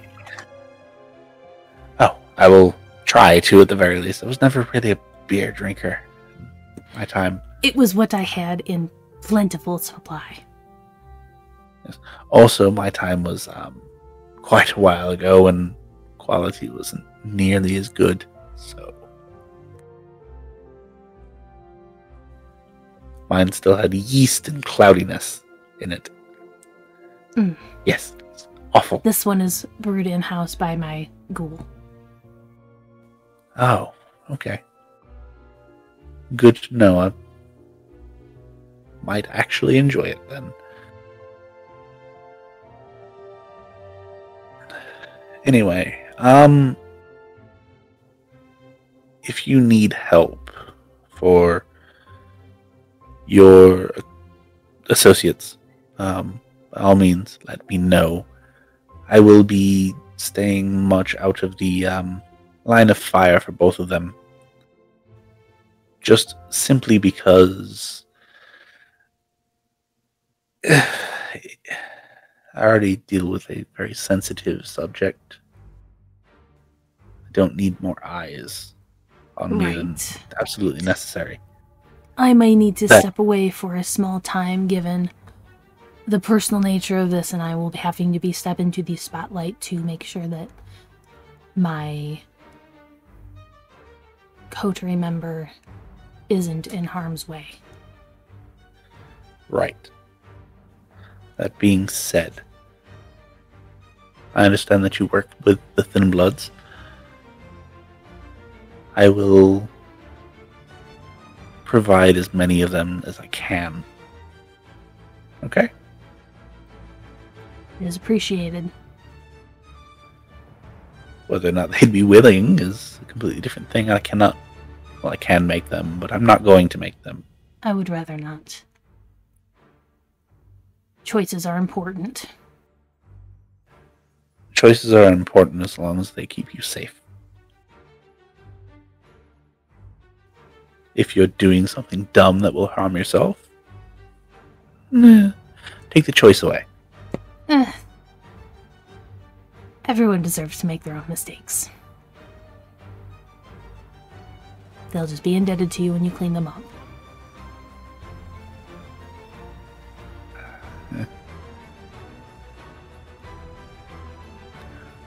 Agree to disagree on this particular subject. Anyway,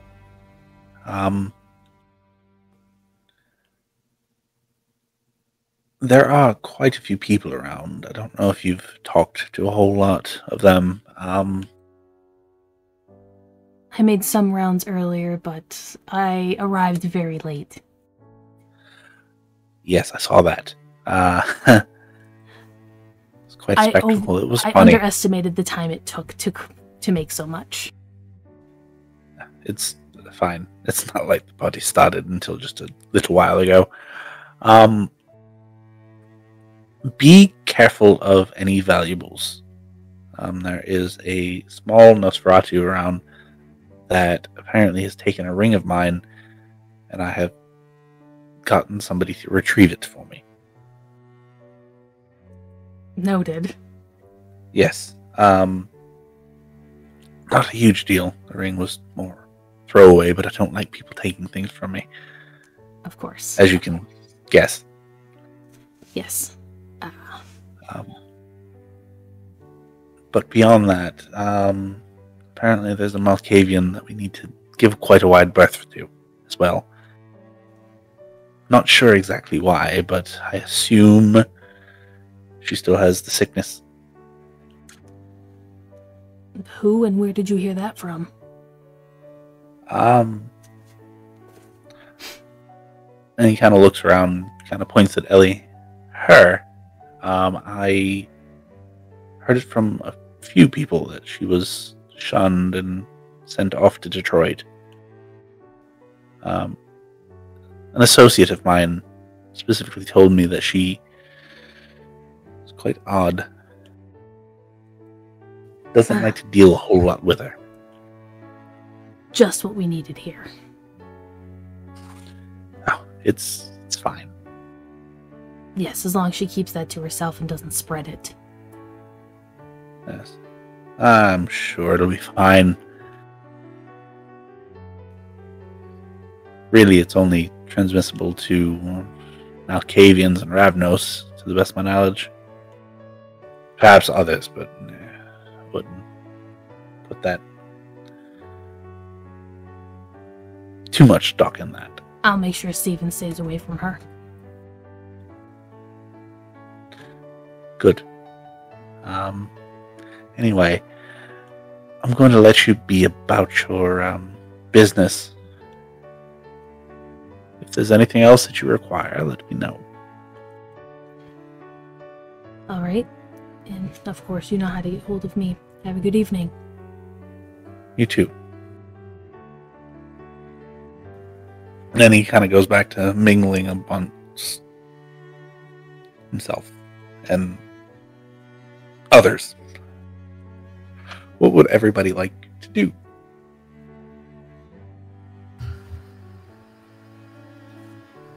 Can Steven look around, see if that stairway that, or whatever Tory thought she saw in the first time we went to Carissa's restaurant?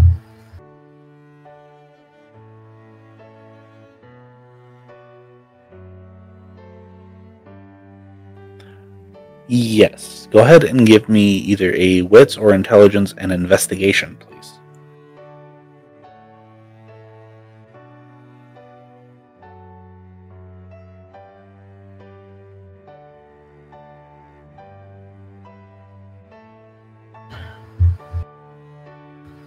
One success.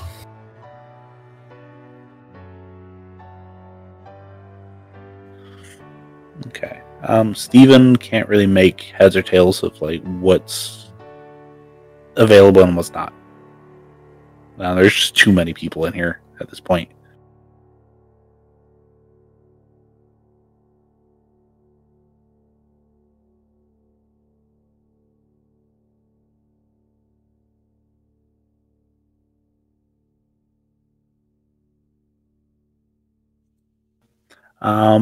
What would everybody else like to do?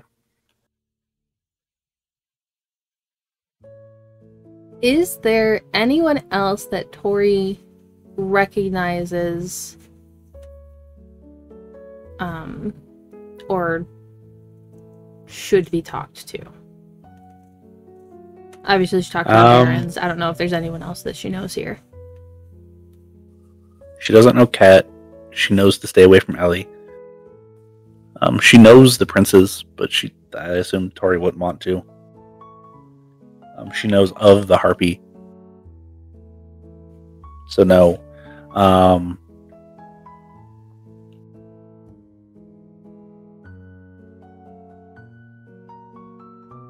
Trying to think offhand of who all is there.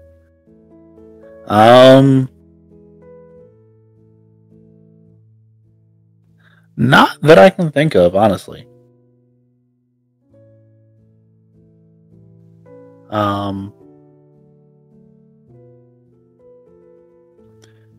So, what about Shiloh and Beth? Is there anything that they would like to do?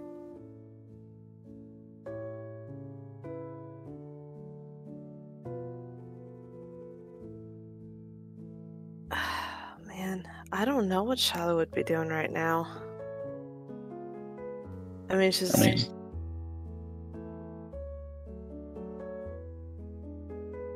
for all her bravado, she's going to be kind of nervous about, like, approaching people now because she doesn't know where anyone apart from her coterie and the Barons stand, so.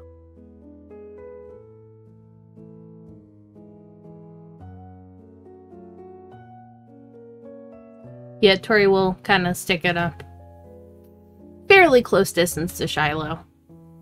And actually, if people go up to talk to her, probably act as somewhat of a buffer.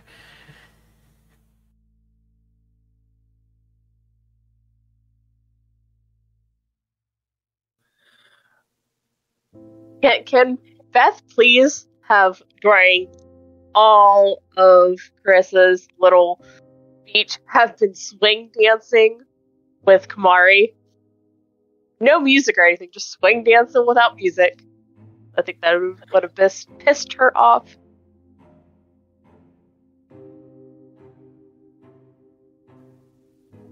Yeah, you can absolutely do that. Okay, I mean, I it know is that's still- retrospect, but Yeah, I mean, it's like right now it's still technically like ballroom music. It's boring as shit. she has better music. Other than that, though, after the big speech, she'll look around for anyone acting peculiar. Maybe finally give Kamari a break. You know, his dance partner. Okay. Give me wits and insight. Or it's an insight. What is that? How many dice do I get?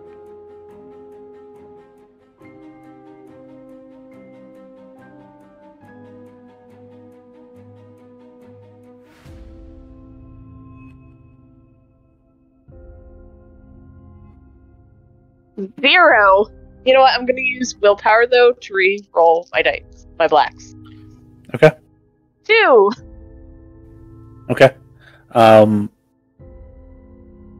So you see a scarred woman. In not necessarily a ball gown, but close to it. Sitting there looking rather annoyed. As well as the same Asian man sitting in the middle of the room, still reading that same book.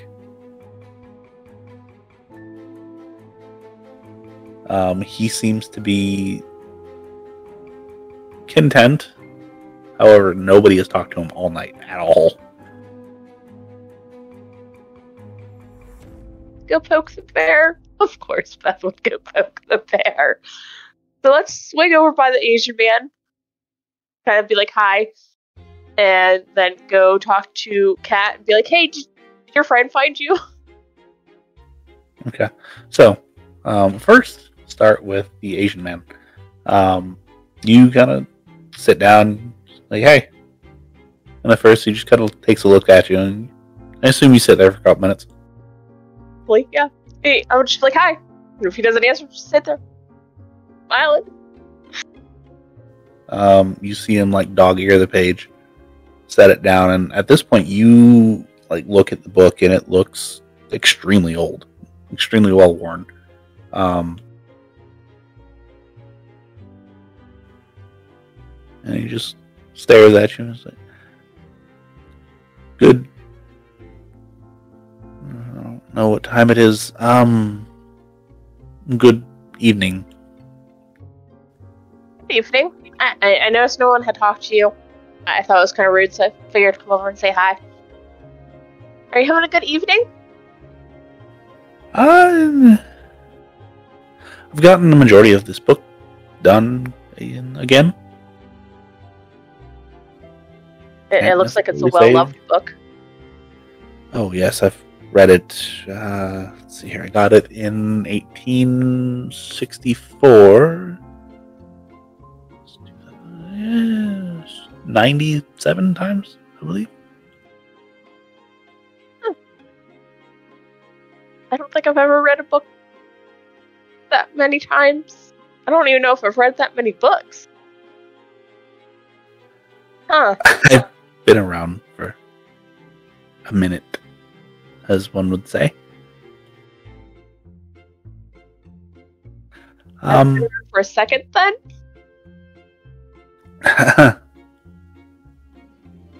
I believe there's one here that's been around as long as I have. And She's around here somewhere. I've never really spoken with her. Paths never really crossed.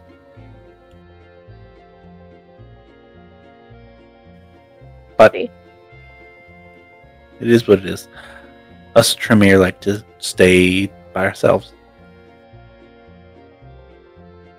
I kind of noticed that a smidge.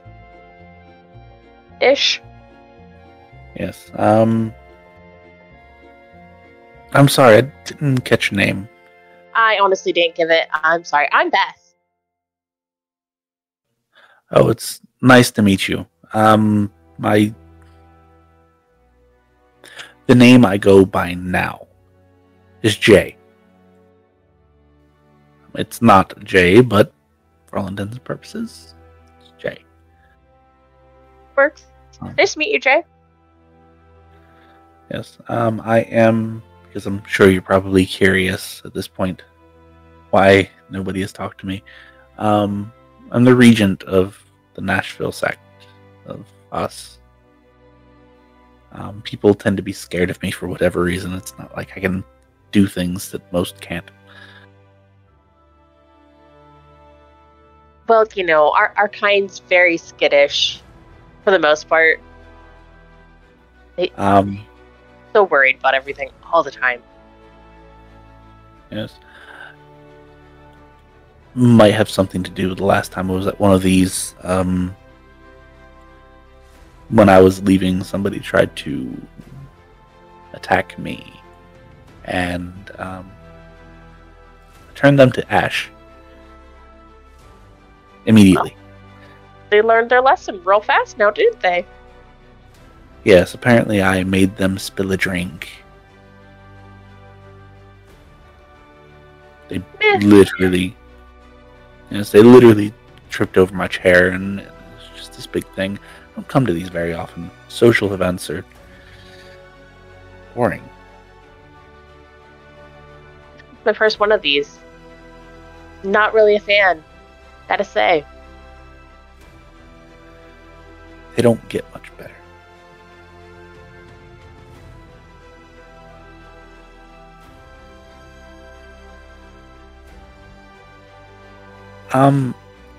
By chance, the one that brought the alcohol, she's Gangrel, Yes. right? Yes. Must ask her why or how she learned how to do that. It's fascinating. Most of the time, Gangrel don't care enough to learn something that I haven't tried in years. Maybe I'll try again when I get home. She's a unique one. Clearly.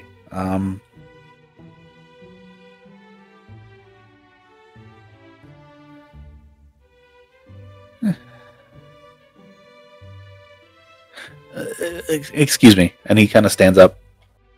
And he kind of goes off the crowd, and you see him kind of like disappear. He's at least 6 inches shorter than most people here. Nice chat. And Beth will go over to the scarred woman.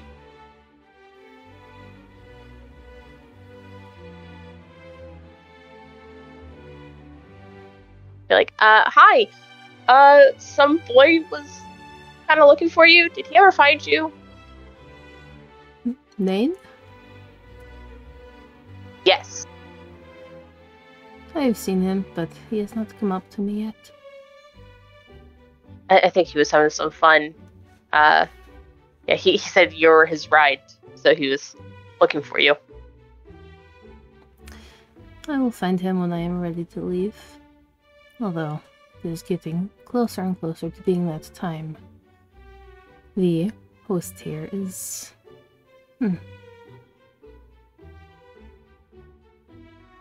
Yeah, she's a host. You are making quite a statement. And aren't I, though? It's a nod to her. Oh.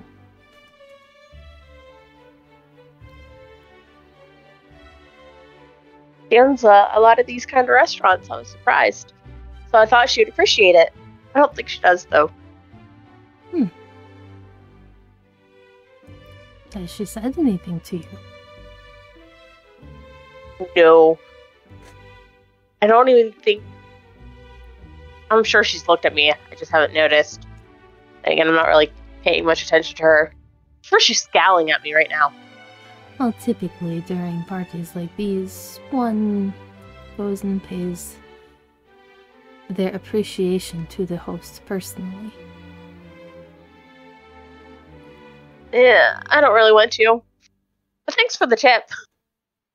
I thought you might enjoy it, given your statement. Maybe I will. Then, that is true. Get a little rise out of her. You were with the two she pointed out, yes? Yes.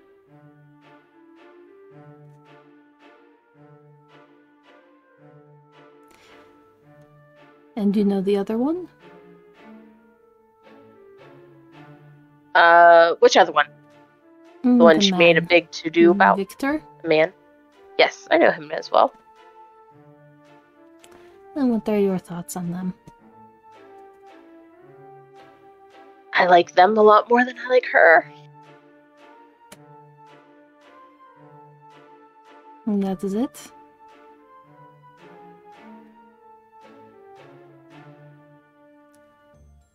You're muted. Yes, I am, thank you. I would consider Shiloh to be as close to a friend as us kindred can get. I don't really know Samal, but he gives off an air of somebody that deserves respect. Victor, don't know him very well, but I don't think he's that bad of a person. Kindred, made of tomato. I appreciate your honesty.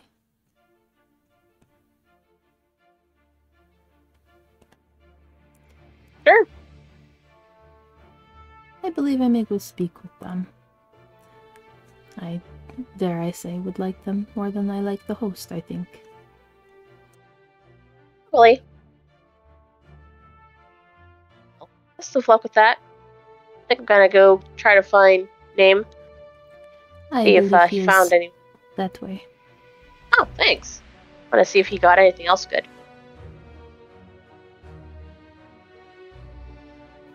All right. Cat one, make her Shiloh. way to the 3. I assume probably Victor first. Because Storyteller says so. Anyway, Shiloh, Hello. can I get you to make me a wits and awareness, please?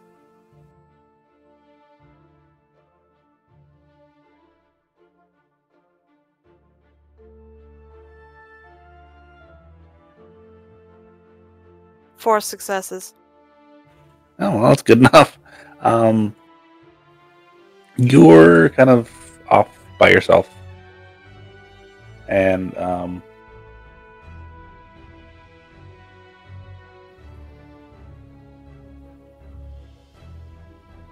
you kind of like feel a tug at one of your pockets. You look down and you got like a weird clawed finger in your pocket. And this like the kid kind of looks up at you. Crap. Shiloh's just gonna laugh, and you're not gonna find anything worthwhile in there. Hate to break it to you. I mean, I just like taking shit from people. It was a good effort, though. Yeah, see, most people I've done fine with. You, I guess, it's 3 eyes are better than 2.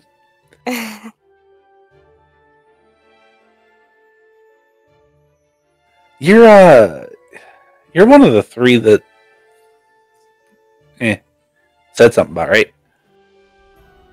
I am. I should introduce you to my ride. Your ride? Where are you from?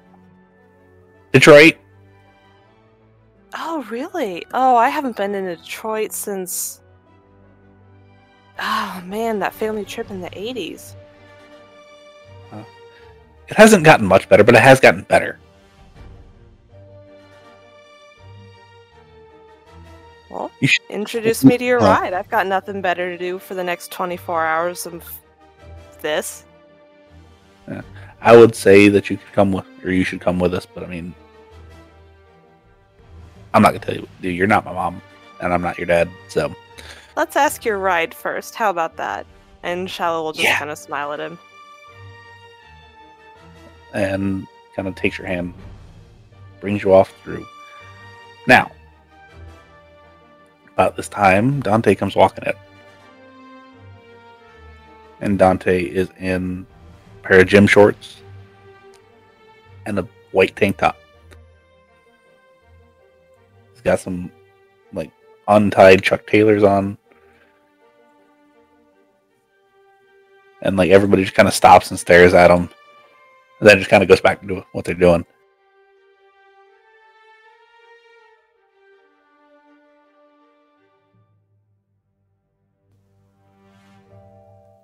Now. Go ahead, I was Beth. gonna say, if no one approaches him, Tory would eventually. Yeah, I assumed. Probably rather quickly. So. I wasn't sure if Tory other thinks- conversations had to be taken care of first. Nope. We'll cover that in just a minute.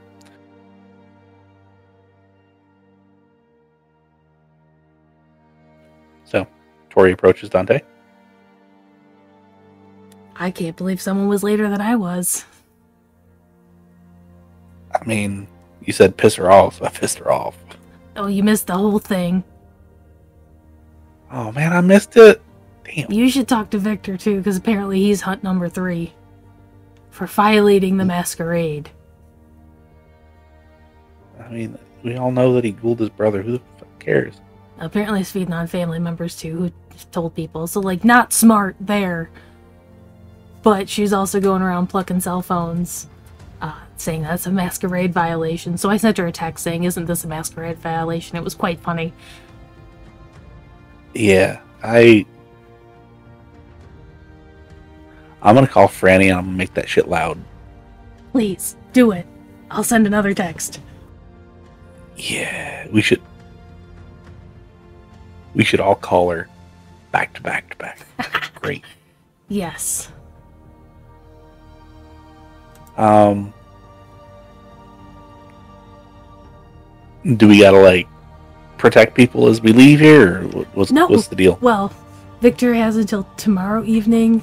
She gave Samal and Shiloh 24 hours. I don't quite understand why the large time frame. But, like, we made plans to, like, book it as soon as we stepped foot out of here. Oh, well. I guess I can probably call Blaze to him, but now we're good, man. We don't need you. He had the van. Ah. Yeah, Yeah, he fixed the engine, though, so... Oh, I'm sure Beth will be thrilled to know that. Yeah, it still looks like hell, and it still bounces because he doesn't have any shocks in it, but,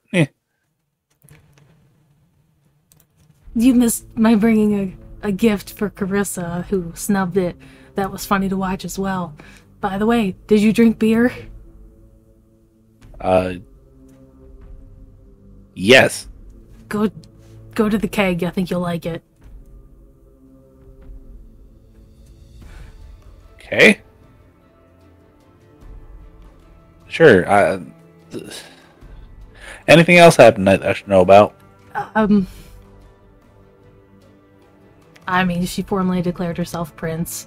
Seemed to be only talking to Camarilla and hasn't made rounds too much with anyone else. Has she went over the whole, like, who her sheriff's going to be and all that? No, she has not yet. Oh, that's going to be fun. And right about that time, Tory, can I please get you to make me what's an awareness? Because you're still standing at the door, basically. Yes.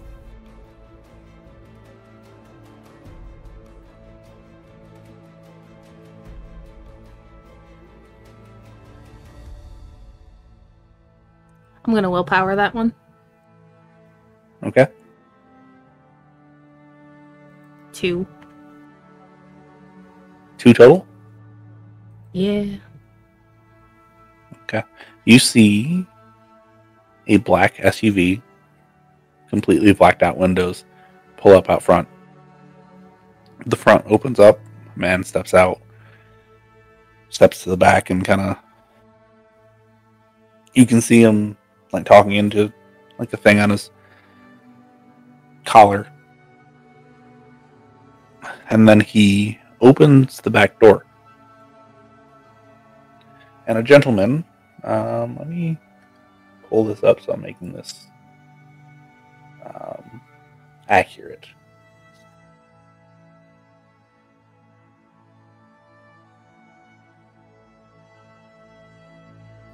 He's got a bit of a buzz cut. He's got a black turtleneck shirt on. He's black suit, as per normal. Steps out. He's got kind of red eyes. And he kind of looks up at you and smiles. You know this is Pyromancer that came after Shiloh. Tory will have a fake smile that's more of a snarl. However, the door stays open, and you see a second leg come out as well. This one, he's got a long black coat. He's got blue sunglasses. Longer hair. It's light color. It's not fully blonde, but it's close. Dirty blonde. And immediately as he steps out and looks at you, he smiles and starts walking up, and you know exactly who this is.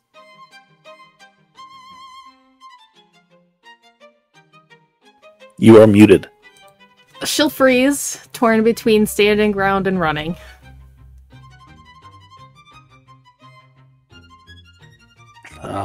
They both kind of walk up the stairs, come inside. The second one kind of stops and stares at you for a second as he keeps walking past. They make their way up to Carissa. Shiloh, you see this happen as well. You see both of these people come walking in.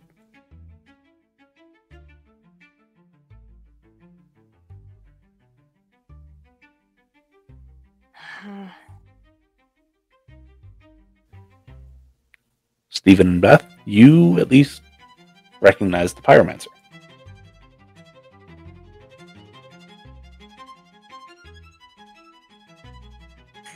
And they come walking forward to the front. Steven's gonna walk towards Shiloh. Shiloh is currently being led by a very shorter, younger looking Nosferatu.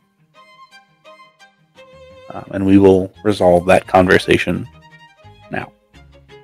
As Stephen approaches, Shiloh will kind of catch his eye and kind of gesture over to Tory. Stephen will nod and then head over that way. So Nain walks Shiloh over to Kat. Kat, I've got somebody for you. Oh, good. And That she's is exactly who I was looking for. She's just getting done talking to Victor. This is Shiloh. I think you already know that, though. Hello, Shiloh. My name is Katarzyna. Evening. I spoke briefly with your acquaintance. Beth, I believe. Oh dear, what'd she tell you? Good things. Much more tolerable than the host here. Of that we are in agreement? She says that you killed her ghoul. At this point, I wish I had. Interesting. Will you care to tell me what happened? And she'll, like, gesture at a table. Shiloh will sit and immediately just kind of launch into a truncated version of her ghoul sold me out to the cam in an attempt to get in their good graces. I tried to get the information, but when I didn't kill him, the Tremere, and she'll gesture over to Gregor, did, and then they framed me for it. So here I am. I see.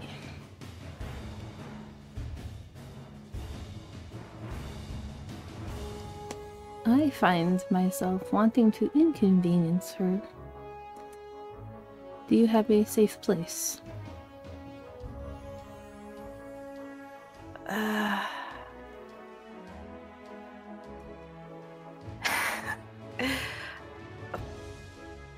Forgive my dry sense of humor, but nowhere is very safe for me. Out of state could be safe. I'm not sure what you know about me. Only that you're an acquaintance of Cyril's. We share certain blood. I am Dimitri.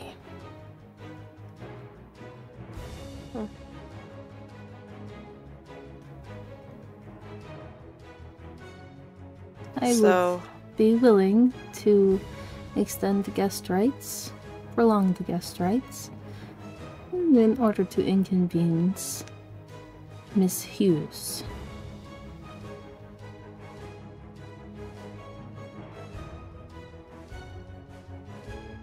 A tempting offer. What would be expected of me in return beyond inconveniencing Miss Hughes? Don't cause trouble for me. There is some issues that are happening in Detroit right now, but they are being handled. They should not touch you.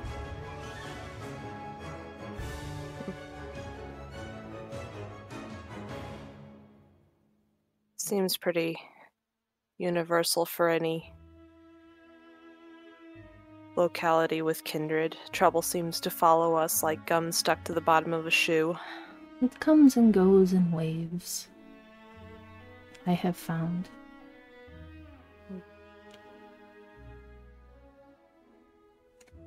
Well, if it's hospitality you offer, I have a feeling it would be a wise idea for me to accept. I will provide transportation there as well if you'd like to travel with us. There is enough room.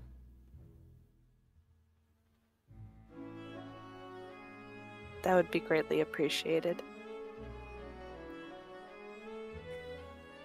The pleasure is mine. I would like to be informed as to the reaction when she learns that you are no longer here.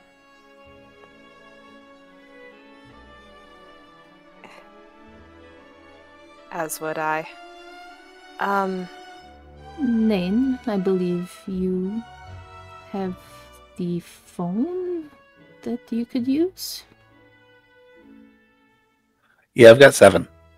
I do not have mine on me today. If you would like to exchange numbers with him. Yeah, here, I'll... Not gonna give him that one. Yeah, no, anyway, and he pulls out, like, his phone. You can tell it's his phone, because, like, got a Pokeball like cover on it. And he's like, all right, so what? Then he just kind of hands it to you and just put it in there. I'll get a hold of you. You're going to love Borea, by the way. He's real creepy. You know he occasionally will play that's the ball one where you flick the balls.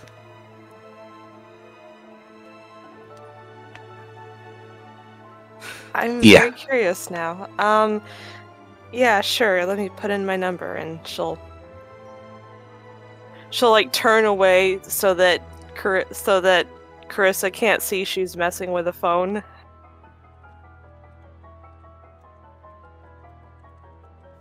And then once she's done, she'll just hand it back to him.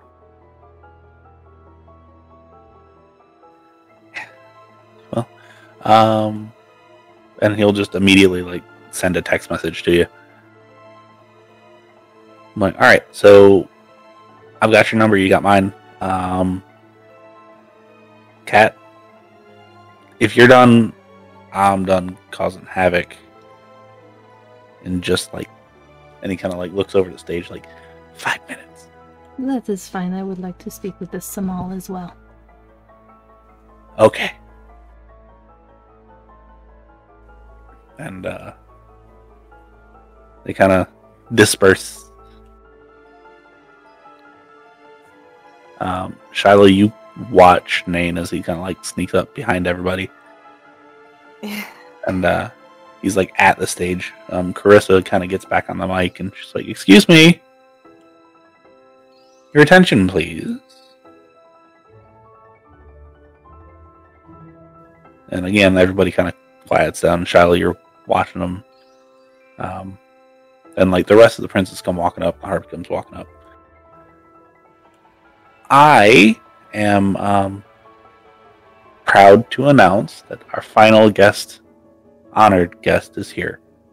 Because obviously we have the princes from the surrounding cities. We even have the regent from Nashville here, wherever he is. We have our lovely Harpy from Savannah. However, it is also part of my job to declare a sheriff. I would proudly like to welcome to our city Mr. Michael Lockhart, the new acting sheriff for Atlanta. And the buzz cut guy comes stepping up. And he's like, I believe that some of you know me. Whether it be in passing or a little bit more intimately. And he locks eyes specifically with Shiloh. Now, I am here, and about the time that he says here,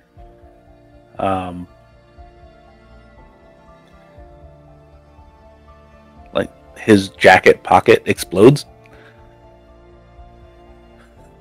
and you can see like Nain is like running past everybody in the crowd, like heading out the door at this point. And he's like, "What? I will find you, whoever did that.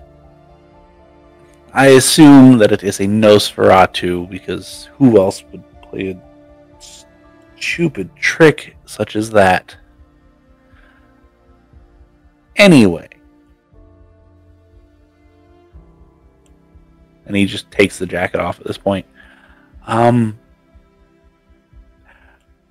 would like to officially pronounce that my first deputy,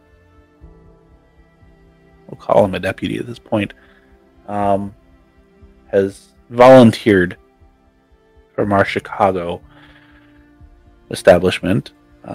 Somebody that I have dealt with extensively enough. And he kind of just like motions. He will be helping me. He will be around the city. I'm sure he'll come visit all of you at some point. But in the meantime, remember, stay respectful. I don't want to have to come after you.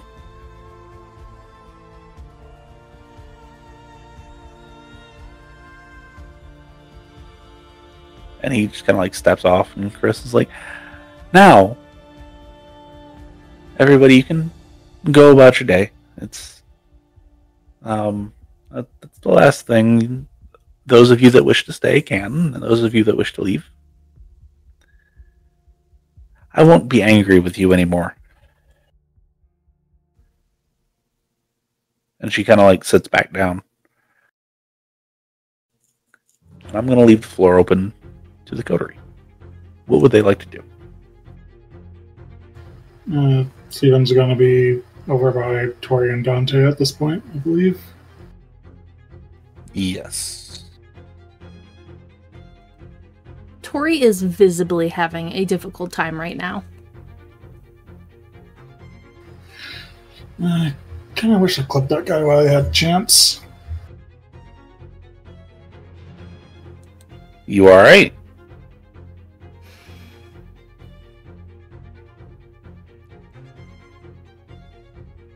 Michael is the one who sent the fireball at us. And the other one I know personally from a long time ago. So neither one of them are good guys. Got it. I don't know how Gregor ended up in the Camarilla.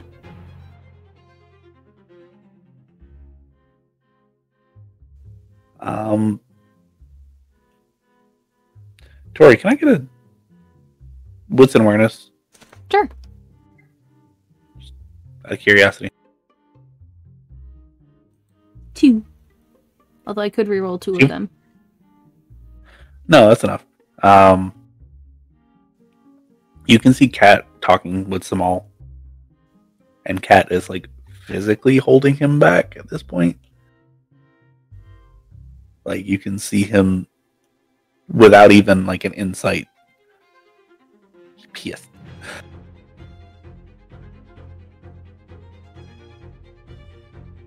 She will make her way over there. Eventually. Yeah, she's gonna try to compose herself, but it's not gonna work. Yeah.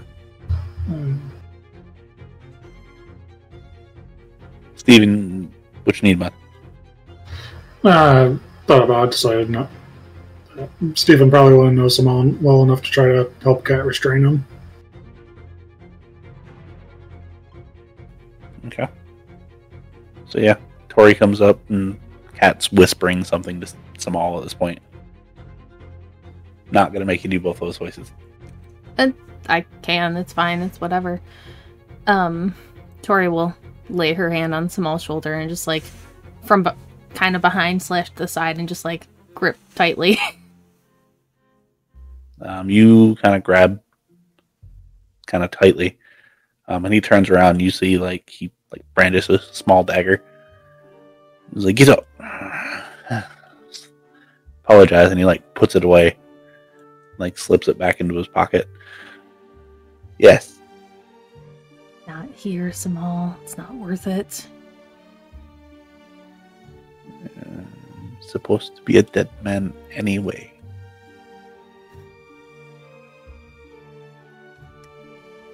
I can at least take a problem out from the plate. We need all of the problems to go away, though. You think... I want to go up there right now, too.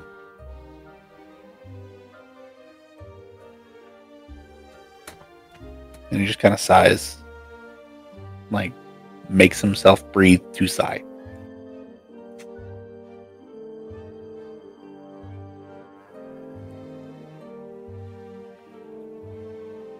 I will have his head. Good. You can have the rest. I will have his head.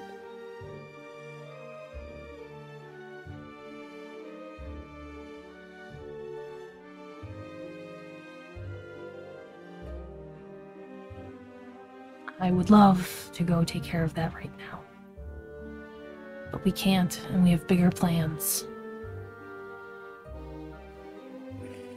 Yes.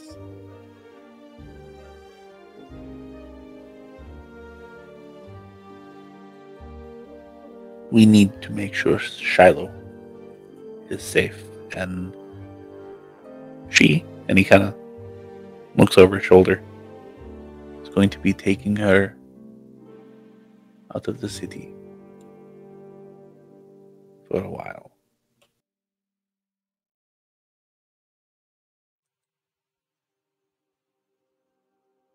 I have offered extended protection.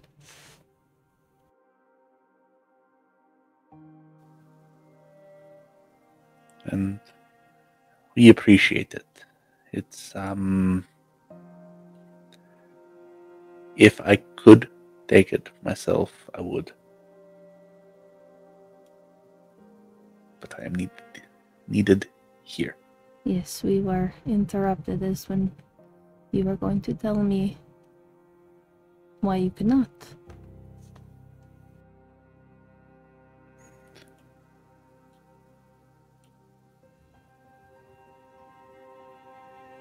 I used to be a hunt master, so I can defend myself quite well. I can also coordinate, and this one used to be one of the better ones that I had. One of the more receptive ones, even if she wasn't the most strong at the time. She cannot lead an army, but she can lead a finger.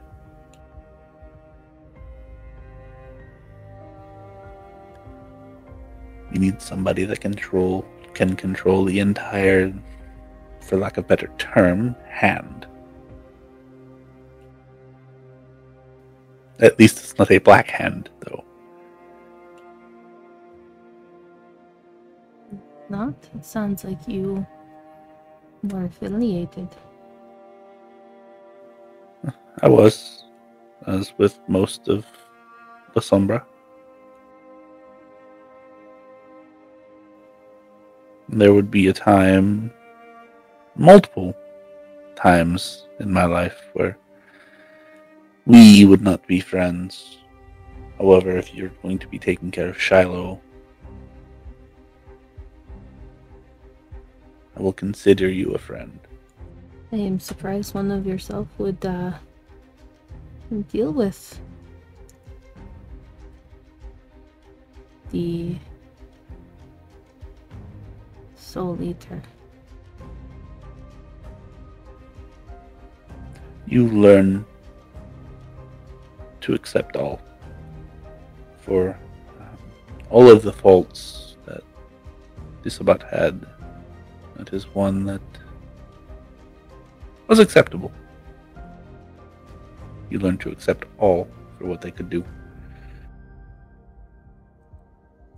You have shared. I am Zimitzi.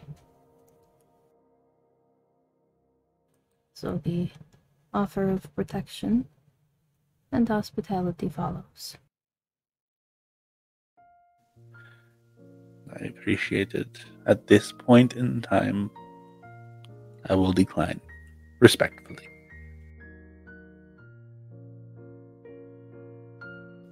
If that changes,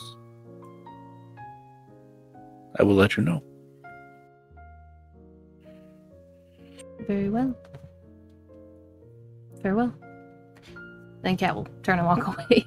Tory will just be standing there like, the hell just happened? Now, Tory, as I said, I need your help.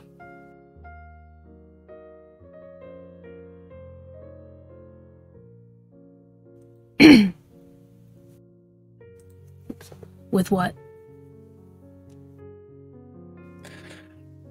One person cannot lead an entire army. you're not the best at it, frankly, but with what I have to work with, you can be trusted. Just keep people from doing dumb things, please. I can only do so much.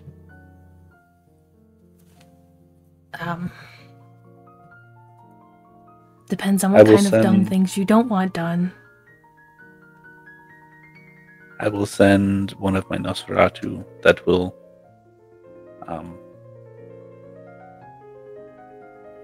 be a liaison for the troops in the coming nights.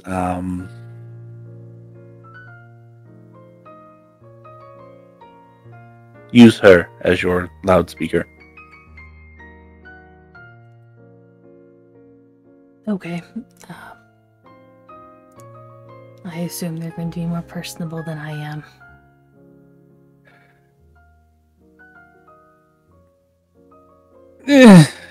Depends on the day. Okay, well, I've been working on it a little bit, so hopefully between the two of us we'll be fine. Sure, it'll be fine. Anyway, I might have gotten more thin blood help. Good. I don't know if Cyril spoke with you. He has requested, however, not sure I fully trust him. I don't think we should fully trust almost anyone, but I've spent time with him, and I think he's a better option than nothing. Fair. Interesting I will philosophy, that one.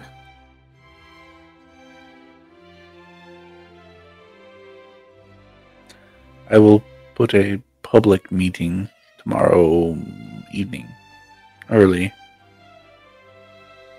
with him. If he shows up, good. If not, not the worst thing that's ever happened. I'm not sure where you plan on doing that, but you are free to use the bar if you want. Just let me know. I'll have to send Pete away.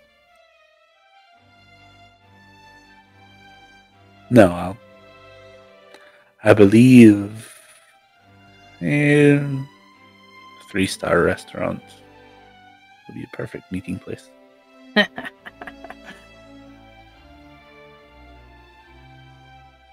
Not the 4-star because it's hard to get reservations here, especially when you do not have technology. I mean, we could probably fake set it up if you really want to do it. Nah. Dante knows someone. Nah, it's fine. I'll do the less formal one.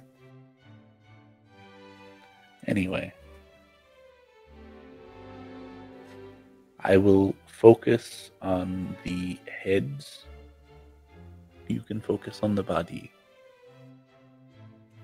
If you understand that meeting. I'm sure Tory would, but me as a player is going over my head right now. Okay. Basically, Samal will focus on Carissa and Lockhart. He's leaving Gregor to you. But like I said, he wants his head. Okay.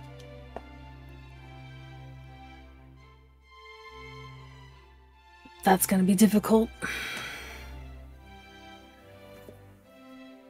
It's fine. We can make things happen. Did you start dyeing your hair again? No, I stopped. Why is it gray? I'm not 100% sure, but I probably did something not smart. That's fair. I think it will help, but we'll see. I did not expect this. I woke up this evening and it was like this. It was not like this yesterday. It's fair.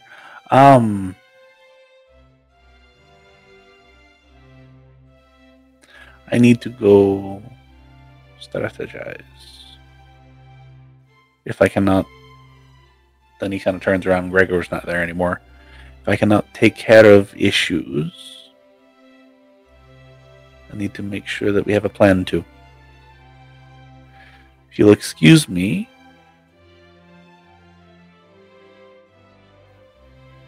and I'll kind of like move past you, and as he moves past you, he kind of turns you, and Steven, you're still standing there. He kind of gives you a pat on the shoulder, and you swear he slipped something in your pocket. And he walks out. Steven, stay away from Ellie. She's, it's not gonna be good to be around her. Why? Grapevine says she is sick. It's now a good time to tell you she led me around by the arm for 15 minutes. Tory will take a step back away from him, actually. Do I need to be worried? You might want to talk to Johnny. I'm gonna be honest, I thought she was just scrying me, but now I'm really concerned. Stay a distance away, but you might want to talk to Johnny when he sobers up. Or maybe now. I'm not sure when. Just be careful when you go around people. Keep your distance for now. Okay. He's probably the better one to explain it. The Sabbat treated them a certain way. Steven's gonna look towards Johnny's way to see how sober he is. He's not. Yeah, it's definitely gonna have to wait.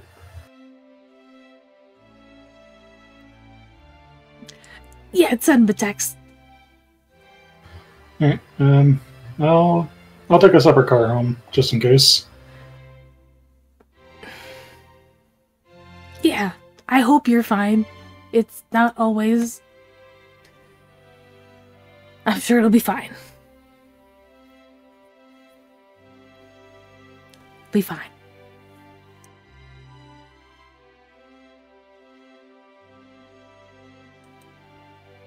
There is so much to do. Definitely. Sounds like we might need to talk to Shiloh.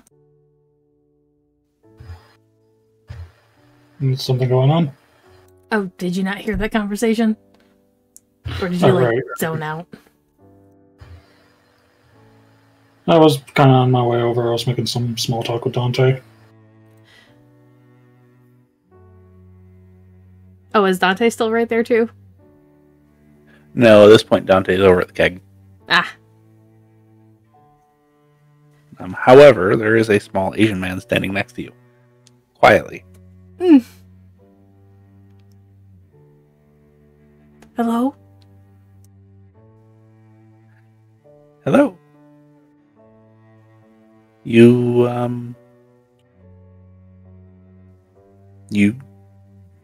do good work. Thank you.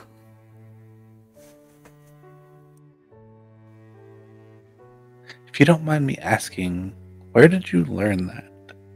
It's quite peculiar. Gangrel learns such things. Is that gonna be a problem? Oh, no. No. It would be a problem if you could do other things that I can't show you here, but other things. Right.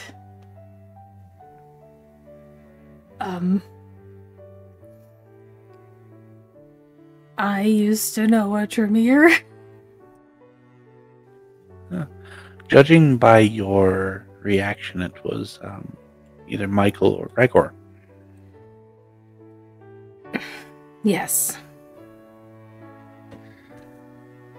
I apologize either way. They are both quite a handful and quite unpleasant. Yes, Gregor was. Oh, And is. yes. I understand his ways of not necessarily gotten any better, however, less noticeable. This is the first time I've seen him in a long time, so I'm not quite sure. Right. He's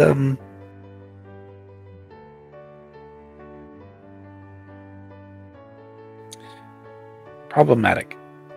I was quite surprised to see him in line with the Camarilla now, although I suppose I shouldn't be. He's chased power. Yes. We tried to bring him to Nashville, however, he doesn't like the structure, apparently. He likes to be in charge. Yeah, he did.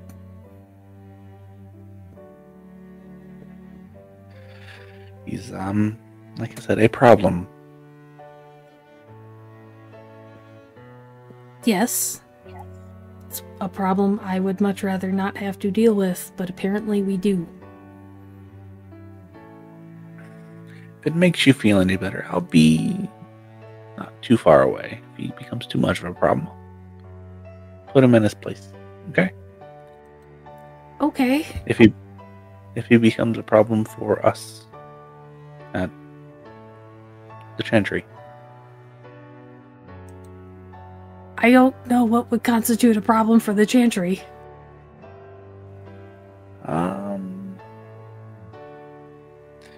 Giving out too many secrets. I assume he's the one that gave you the secrets of, well, the gifts. Yes. That's fine. However, when you can call lightning or fire or any other elements or, any number of things, really, that becomes a problem. When Not it's something I can do. destructive. Yes. When it's dangerous, that's when we have a problem.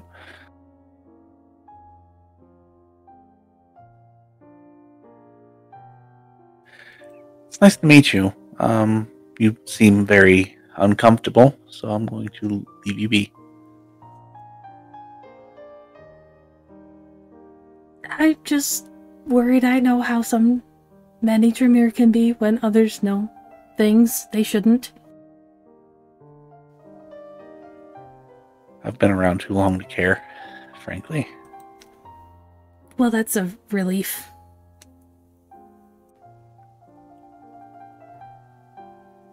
Stay safe.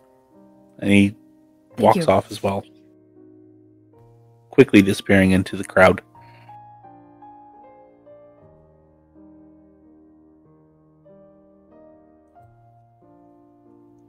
That was not a conversation I expected to have, ever.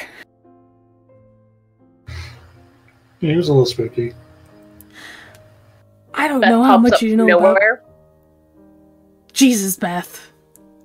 Hi, you met the old guy? He's really nice, isn't he? I'm not on his shit list, so yes he is. He Tremere really don't liked like what it you when did. others know blood sorcery at all. Oh, he seemed really excited that you knew how to make alcohol. He was really excited to have some. Oh, that's good to know. Yeah. Blood what now? Blood sorcery. That's how I made the alcohol. Magic for kindred.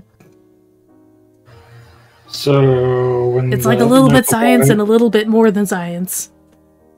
So when the Michael guy threw a fireball at you guys, that actually happened? Yeah. Huh. Cool. Oh, you didn't think it was real? I was kind of seeing things at the time. Everyone looked like FBI agents. Oh. That must have been uncomfortable for you. Very. Yes, the fire was real. Okay. Kind of want to learn how to do that. Kind of don't want to. It's probably more hassle than it's worth, especially if, like, other Tremere find out. Because they will hunt you down.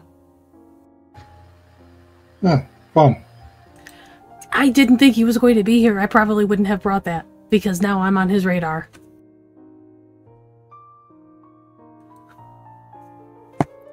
It's fine.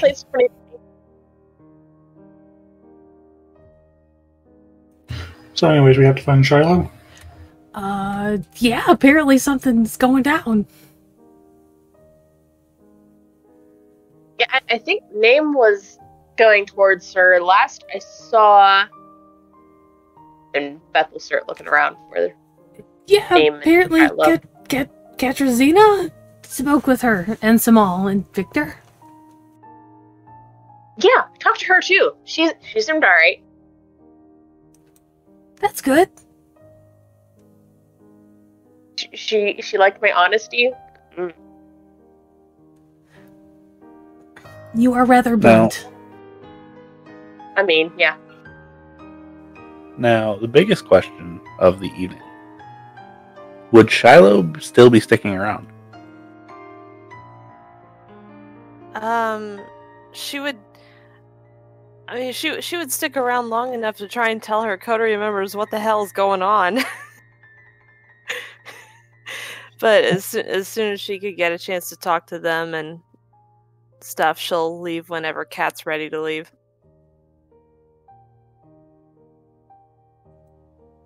Oh, Kat left already. She left shortly after the Oh. explosion. Well, if that's the case, she probably would have followed Kat out, and as soon as she was out, she would have turned on her phone and texted Tory this big long text saying, "Hey, Kat's taking me to Detroit. I'll be up there for a couple weeks, or at least until this dies down. Please make sure that file gets to Franny. I'm not going to leave you guys high and dry, and call me if you need anything." Tory will pull out her phone right there in Elysium for all to see. And Yep. respond. It goes zzz, zzz, and Tori's like, yeah, okay. Yeah, it's basically just, I understand. I'm glad you have somewhere to go. Please be safe. We will get the file to Franny. If you can, meet with us before you leave.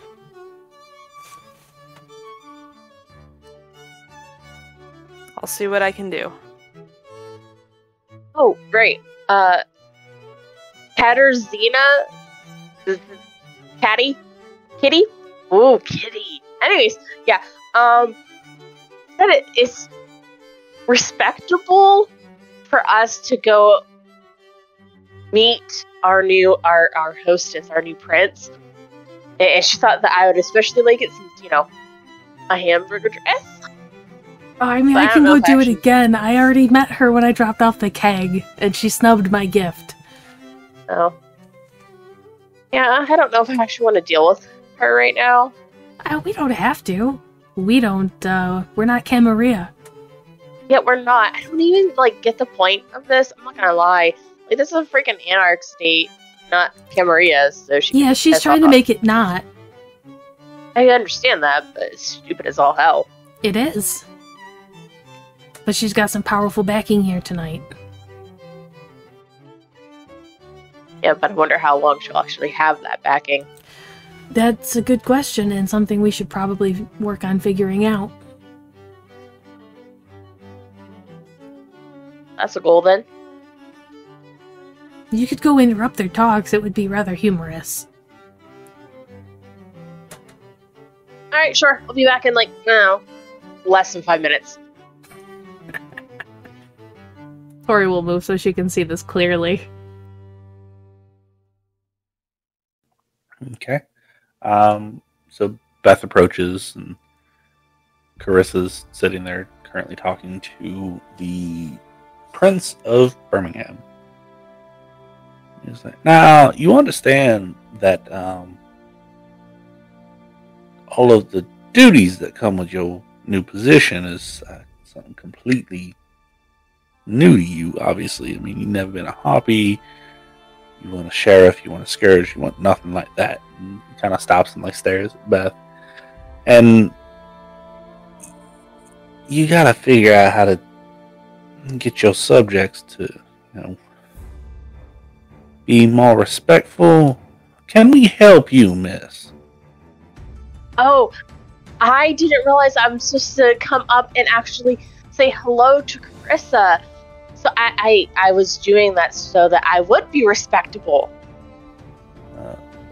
First and foremost, that's Prince used you. Princess, No, Prince. Princess,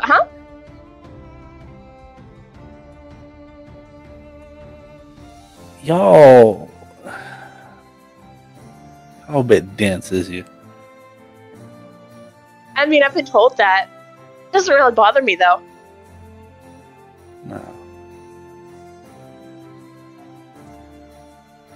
No, Huxley, I think this is about the time that we take our leave. And she just kind of like nods and stares at Beth for like 30 seconds and kind of stands up and just kind of walks out.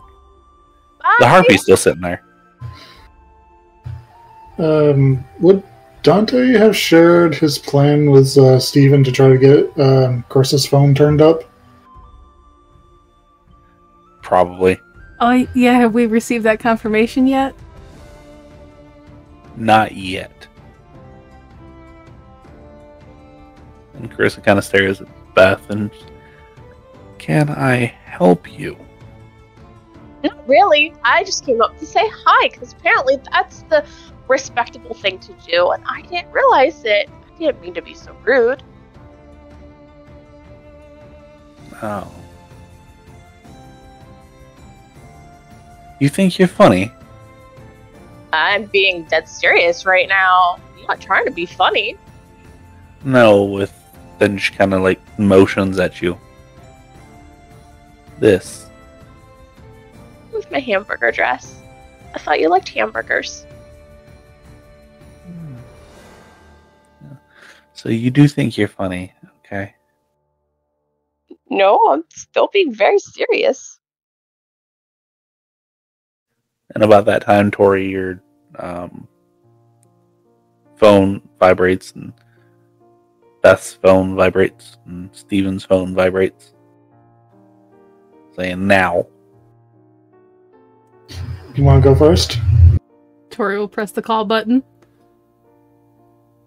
And Carissa's phone starts going off. Tory will just watch and see what she does. And She just lightly reaches into like her purse and shuts it off. Steven will call next. And she just kind of does it again. Would Beth do anything at this point? Yeah, do you need to get that? I mean, 2 calls in a row, maybe it's important. Beth is currently standing right next to the microphone as well. Oops. It's not on currently, it's currently switched off.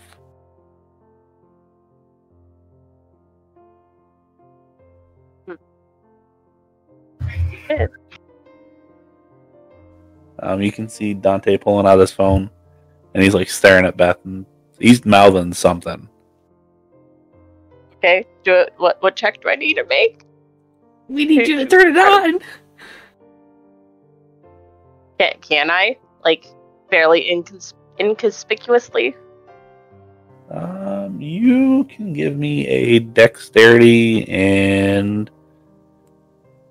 either larceny or subterfuge, which I don't think you have. I have stealth and survival.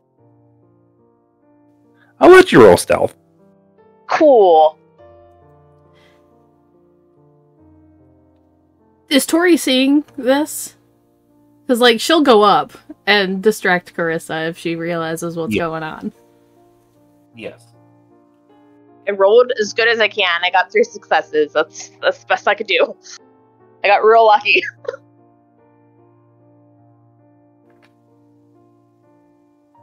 So Tory comes up and starts distracting. I realize that you don't like beer, Carissa. I'm sorry, Prince Hughes. Which one do you like? And maybe I can make sure that gets to you. At this point, she draws her attention away from Beth for just a half a second. Beth kind of flicks it on. And she's like, "No, I'm not. Give me a second." Now, and at this point, now kind of gets amplified, and Dante hits the call button, and her phone goes off, and everybody can hear her phone. She's like, "Fucking phone!" And oh, I pulls thought it it out. was a masquerade violation, Prince Hughes. And she kind of stares at you and was like, "You should leave." Oh, I'm still enjoying your Elysium, though. Yes. Are you going to kick me out?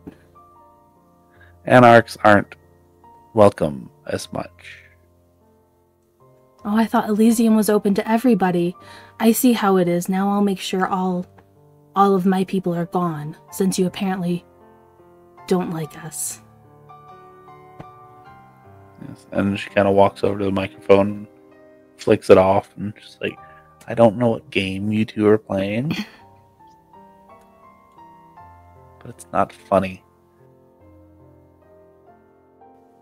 Take you and your sideshow. This isn't a game. This is serious." Well, if it is serious, it doesn't matter. You and the sideshow over there can leave now, please. And if you won't, I will have you removed. Okay? Noted. Have a good evening. And she gives you the most annoying smile ever. And the harpy's still standing there, he's just cracking up. I hope you have enjoyed your time thinking you were in control of the people you considered under you, Carissa, because it was a lie that you deluded yourself with. Oh no. I still am. Most of the people in here actually care about the order of things. I do care about the order, but not the tower's order. Well, you now live under the tower, so get used to it.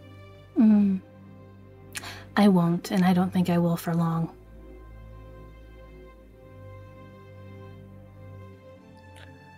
And she kind of turns around and she's like, "Michael, if you would please." And he kind of stands up and he's like, "Yes, I believe I've met these few. I don't know where their last one is, but it doesn't matter. Ladies, if you would please, follow me." Tory will stare at the harpy for a second. I don't believe we violated anything and are being kicked out of Elysium, so good evening. So, yes, that's technically true. However, her city, her rules, her whatever. Well, I thought Elysium and the tower was standardized. And Tory will walk away. As you walk away, Beth has been smiling the whole time while Tory's been having this little back and forth. She just smiles and is like, "Oh, hi. Sorry, don't think we're respectable." She'll just hop off of the stage or whatever, Skip away. And as you're walking away, the harpy kind of shouts out, "Yes, your thin blood friends should probably not show themselves too much. I don't believe that Carissa will like them either. Just letting you know. Tell them to stay safe." I will, go ahead thank and give you. me Wits and insight. Who? Both of you. I'm sorry, And what even am I rolling? Steven at this point. Wits and insight? What's an insight? I did as best as I could with 3 successes. Okay. Yeah, and Steven, if you want to roll that as well, you can. Phew.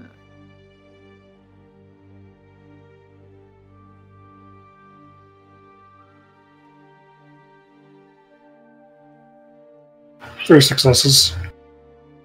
Okay. The harpy, like, genuinely actually is being sincere when he's like, tell them to be safe. Like, apparently he's kind of likes thin bloods a little bit. And will, like, try to defend them. However, Interesting. apparently Carissa's, like, killed them all. However, as you, like, break the doorway, because at this point, like, Michael's, like, pushing you out. Like, as you break the doorway, the sprinklers go off. You three don't get wet at all. Everybody inside, however, is soaked. Can And Tory you see Cyril. stop? Oop, sorry, go ahead. Yeah, you see Cyril standing to the side of the thing, and just sitting there laughing. Like, that worked perfectly. Can Tory stop in the doorway and, like, bump backwards and body check Michael back into the water? Give me a strength and athletics.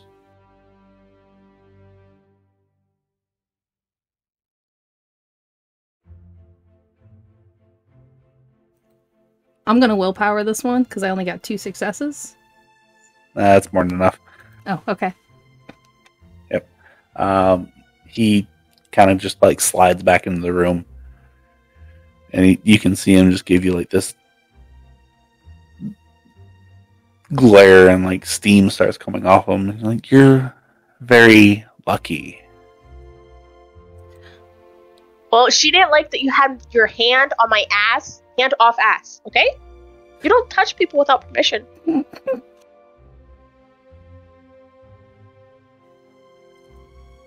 Please tell me Beth Stay is safe being loud tonight. right now. Stay safe getting home. I hate Oh, for you something too. to happen.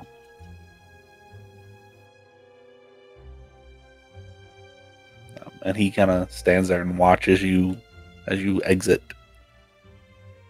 Get into whatever vehicle that it is that you're getting into. Brought the truck. Guess want to ride home? Or somewhere else? I don't know where we're going. I'll assume Steven would have ran after him at this point. Yeah, Steven would have been let outside as well. So Steven's still dry as well. Safely out of the water, Tori will take her phone and text everyone that she knew that was in there, and just kind of give them a brief rundown of the conversation she had with Carissa. Okay. I'm actually gonna find a different way home. I'm apparently infected with something, according to Cyril and Tory. Maybe. Rather safe than sorry. We'll figure this out. Fair enough. Okay, well, enjoy your cuties. Hopefully less infectious than that. Make sure you aren't followed. Steven's gonna check his pocket for that watch he got from the harpy. Yep, it's still there. How much you guys want? I got this from the harpy. How much do you guys want to bet this is bugged? I'm not sure. I'm sure it is, but weirdly seem to be not fully against us.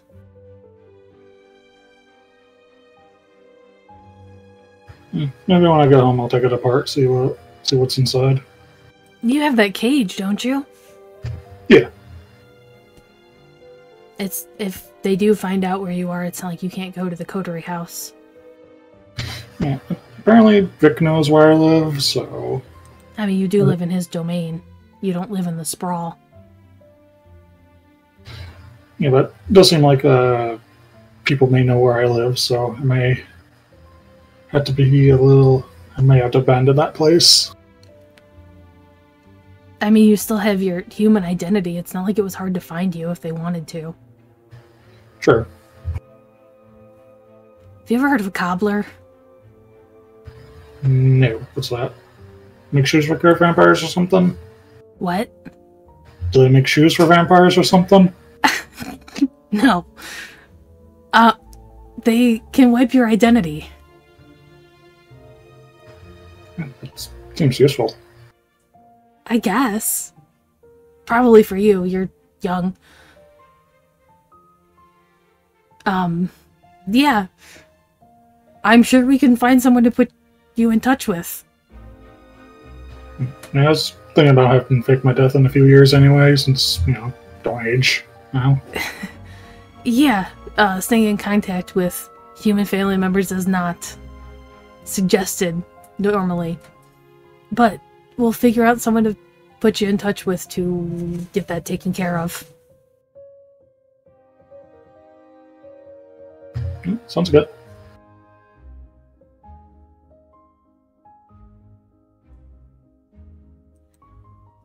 Alright, so where are we going, Tory? Not to the Coterie house. Obviously.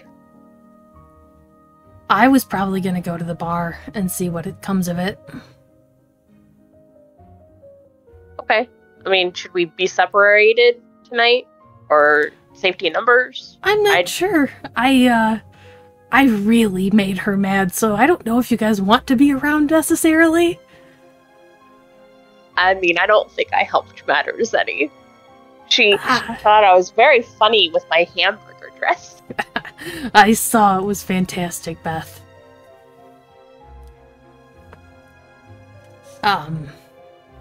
That's up to you. I'm probably going to be staying at the bar because I don't want them to know where I am. And the bars are someplace they already know.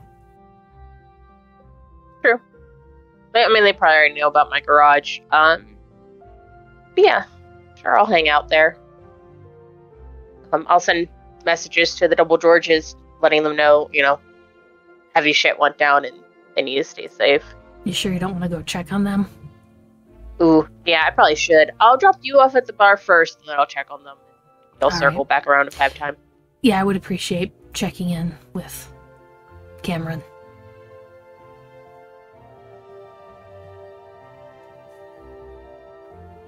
So, everybody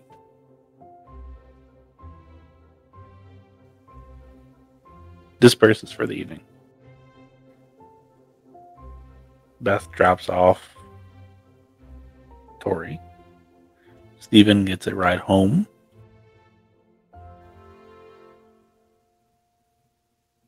Stephen, give me a intelligence and technology roll, please.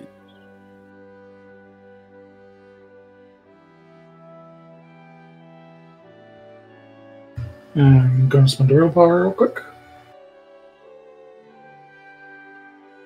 1 success. That is enough to be able to take off the back of the watch. They just twist off. You do see a little itty bitty red stone inside of the back of the watch that you removed. However, it's a mechanical watch.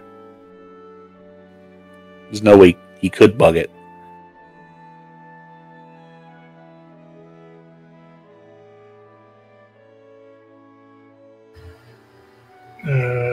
Take a picture, see if Tory knows what it is. Tory. Yeah. Intelligence and occult.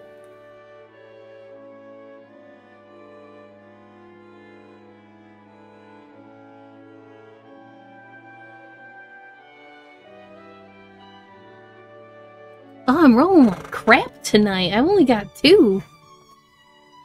That's enough to know what a bloodstone is. And what it's used for. Yes, Tory will send back. It's the Camaria's non-technological way of tracking people. It currently looks like it's barely like hot glued in there.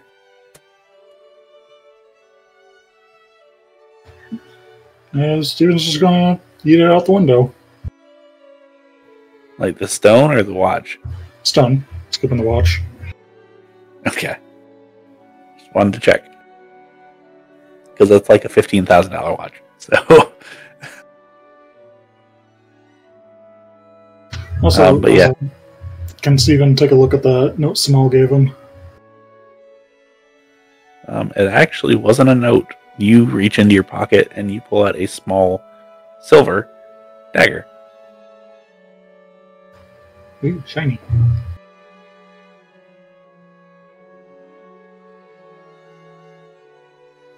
It's like a switchblade, too, so real easy to conceal. Now, Tory shows up at the bar. Cam's fine, Pete's fine, everybody's fine.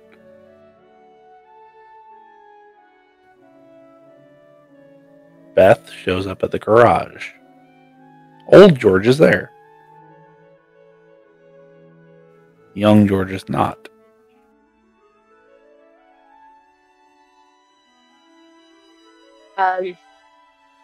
Beth will send Georgie a text being like, "Hey, are you okay?" Carissa's like out for thin blood, so just making sure you're all right. Old George sees you doing that and was like, "You trying to get a hold of young guy?" Georgie? Yeah. Yeah, some people came and told him that Dad asked him some questions and left. Came in a black SUV. I don't know.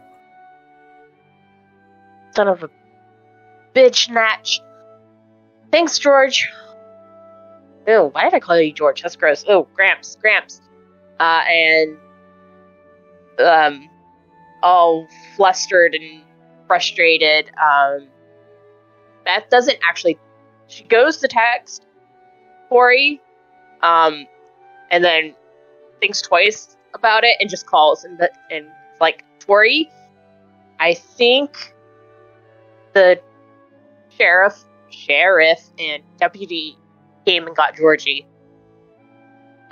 Gramps saw a black, tinted out SUV come and take him. Does he know for when? Questioning.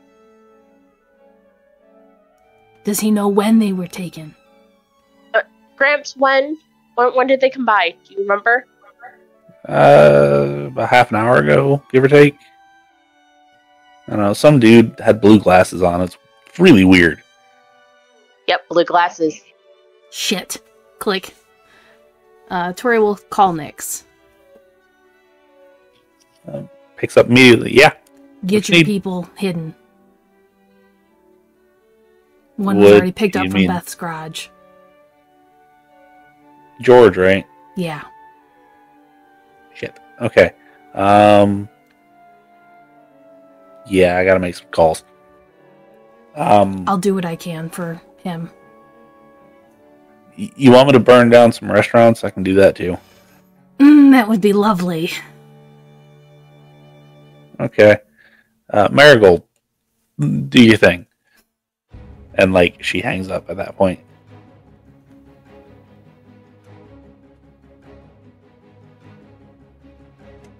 I don't know how. Let's see.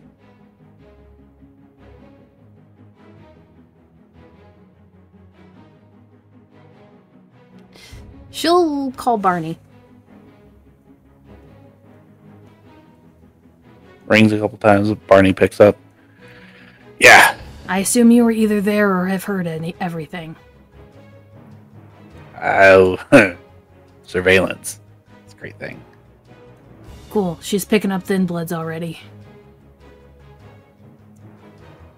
Great. Yeah, I know not everyone is very fond of them, but one was picked up directly from Beth's garage for questioning. Oh, that's wonderful. Right. Are you able to track that SUV that swung by her place? I need a plate number or something. Black SUV, about half an hour ago. I don't have a plate number, though. I mean, I can try, but probably not. I'll see what I can do.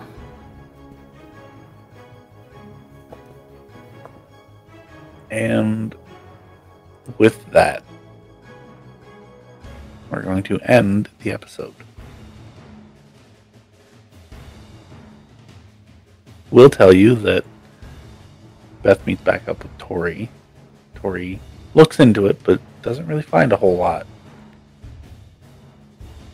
Shiloh, you get loaded up in some sort of transport with Cat and Name. You head out of the city.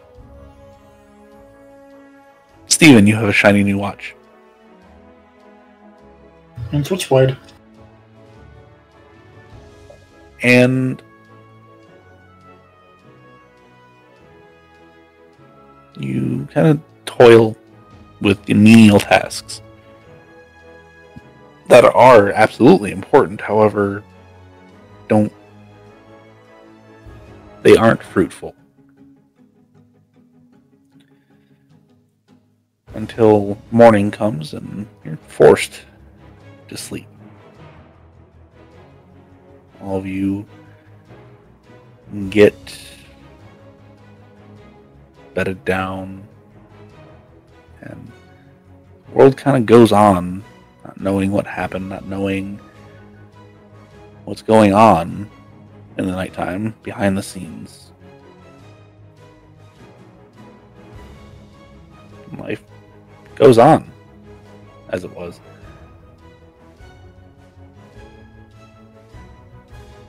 Now, for announcements, as we normally do at the end of the episodes, website's back up. TotalPartyKrit.com. It looks fantastic. Yes, completely remade from the ground up. Thank you, Yes. Faye. That's awesome. Go on there. It has links to pretty much everything that we do. Everywhere we are, YouTube, Spotify, just all of the podcast places. Instagram, Twitter, merch is coming soon. We just got to figure that out. Still trying to figure it out. And then... Real fast, you can watch all of our videos on there too, or at least all of the World of Darkness ones on there, directly from the website. Yep. Yes.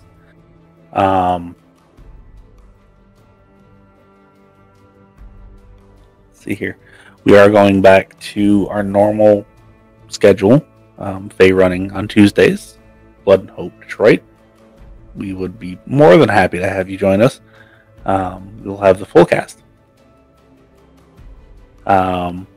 Thursdays, we are slightly changing. If you were here on Thursday, or Faye's most recent, I kind of told you a little bit about it, but basically we're going to be playing a slightly altered version of Hunter's Reckoning.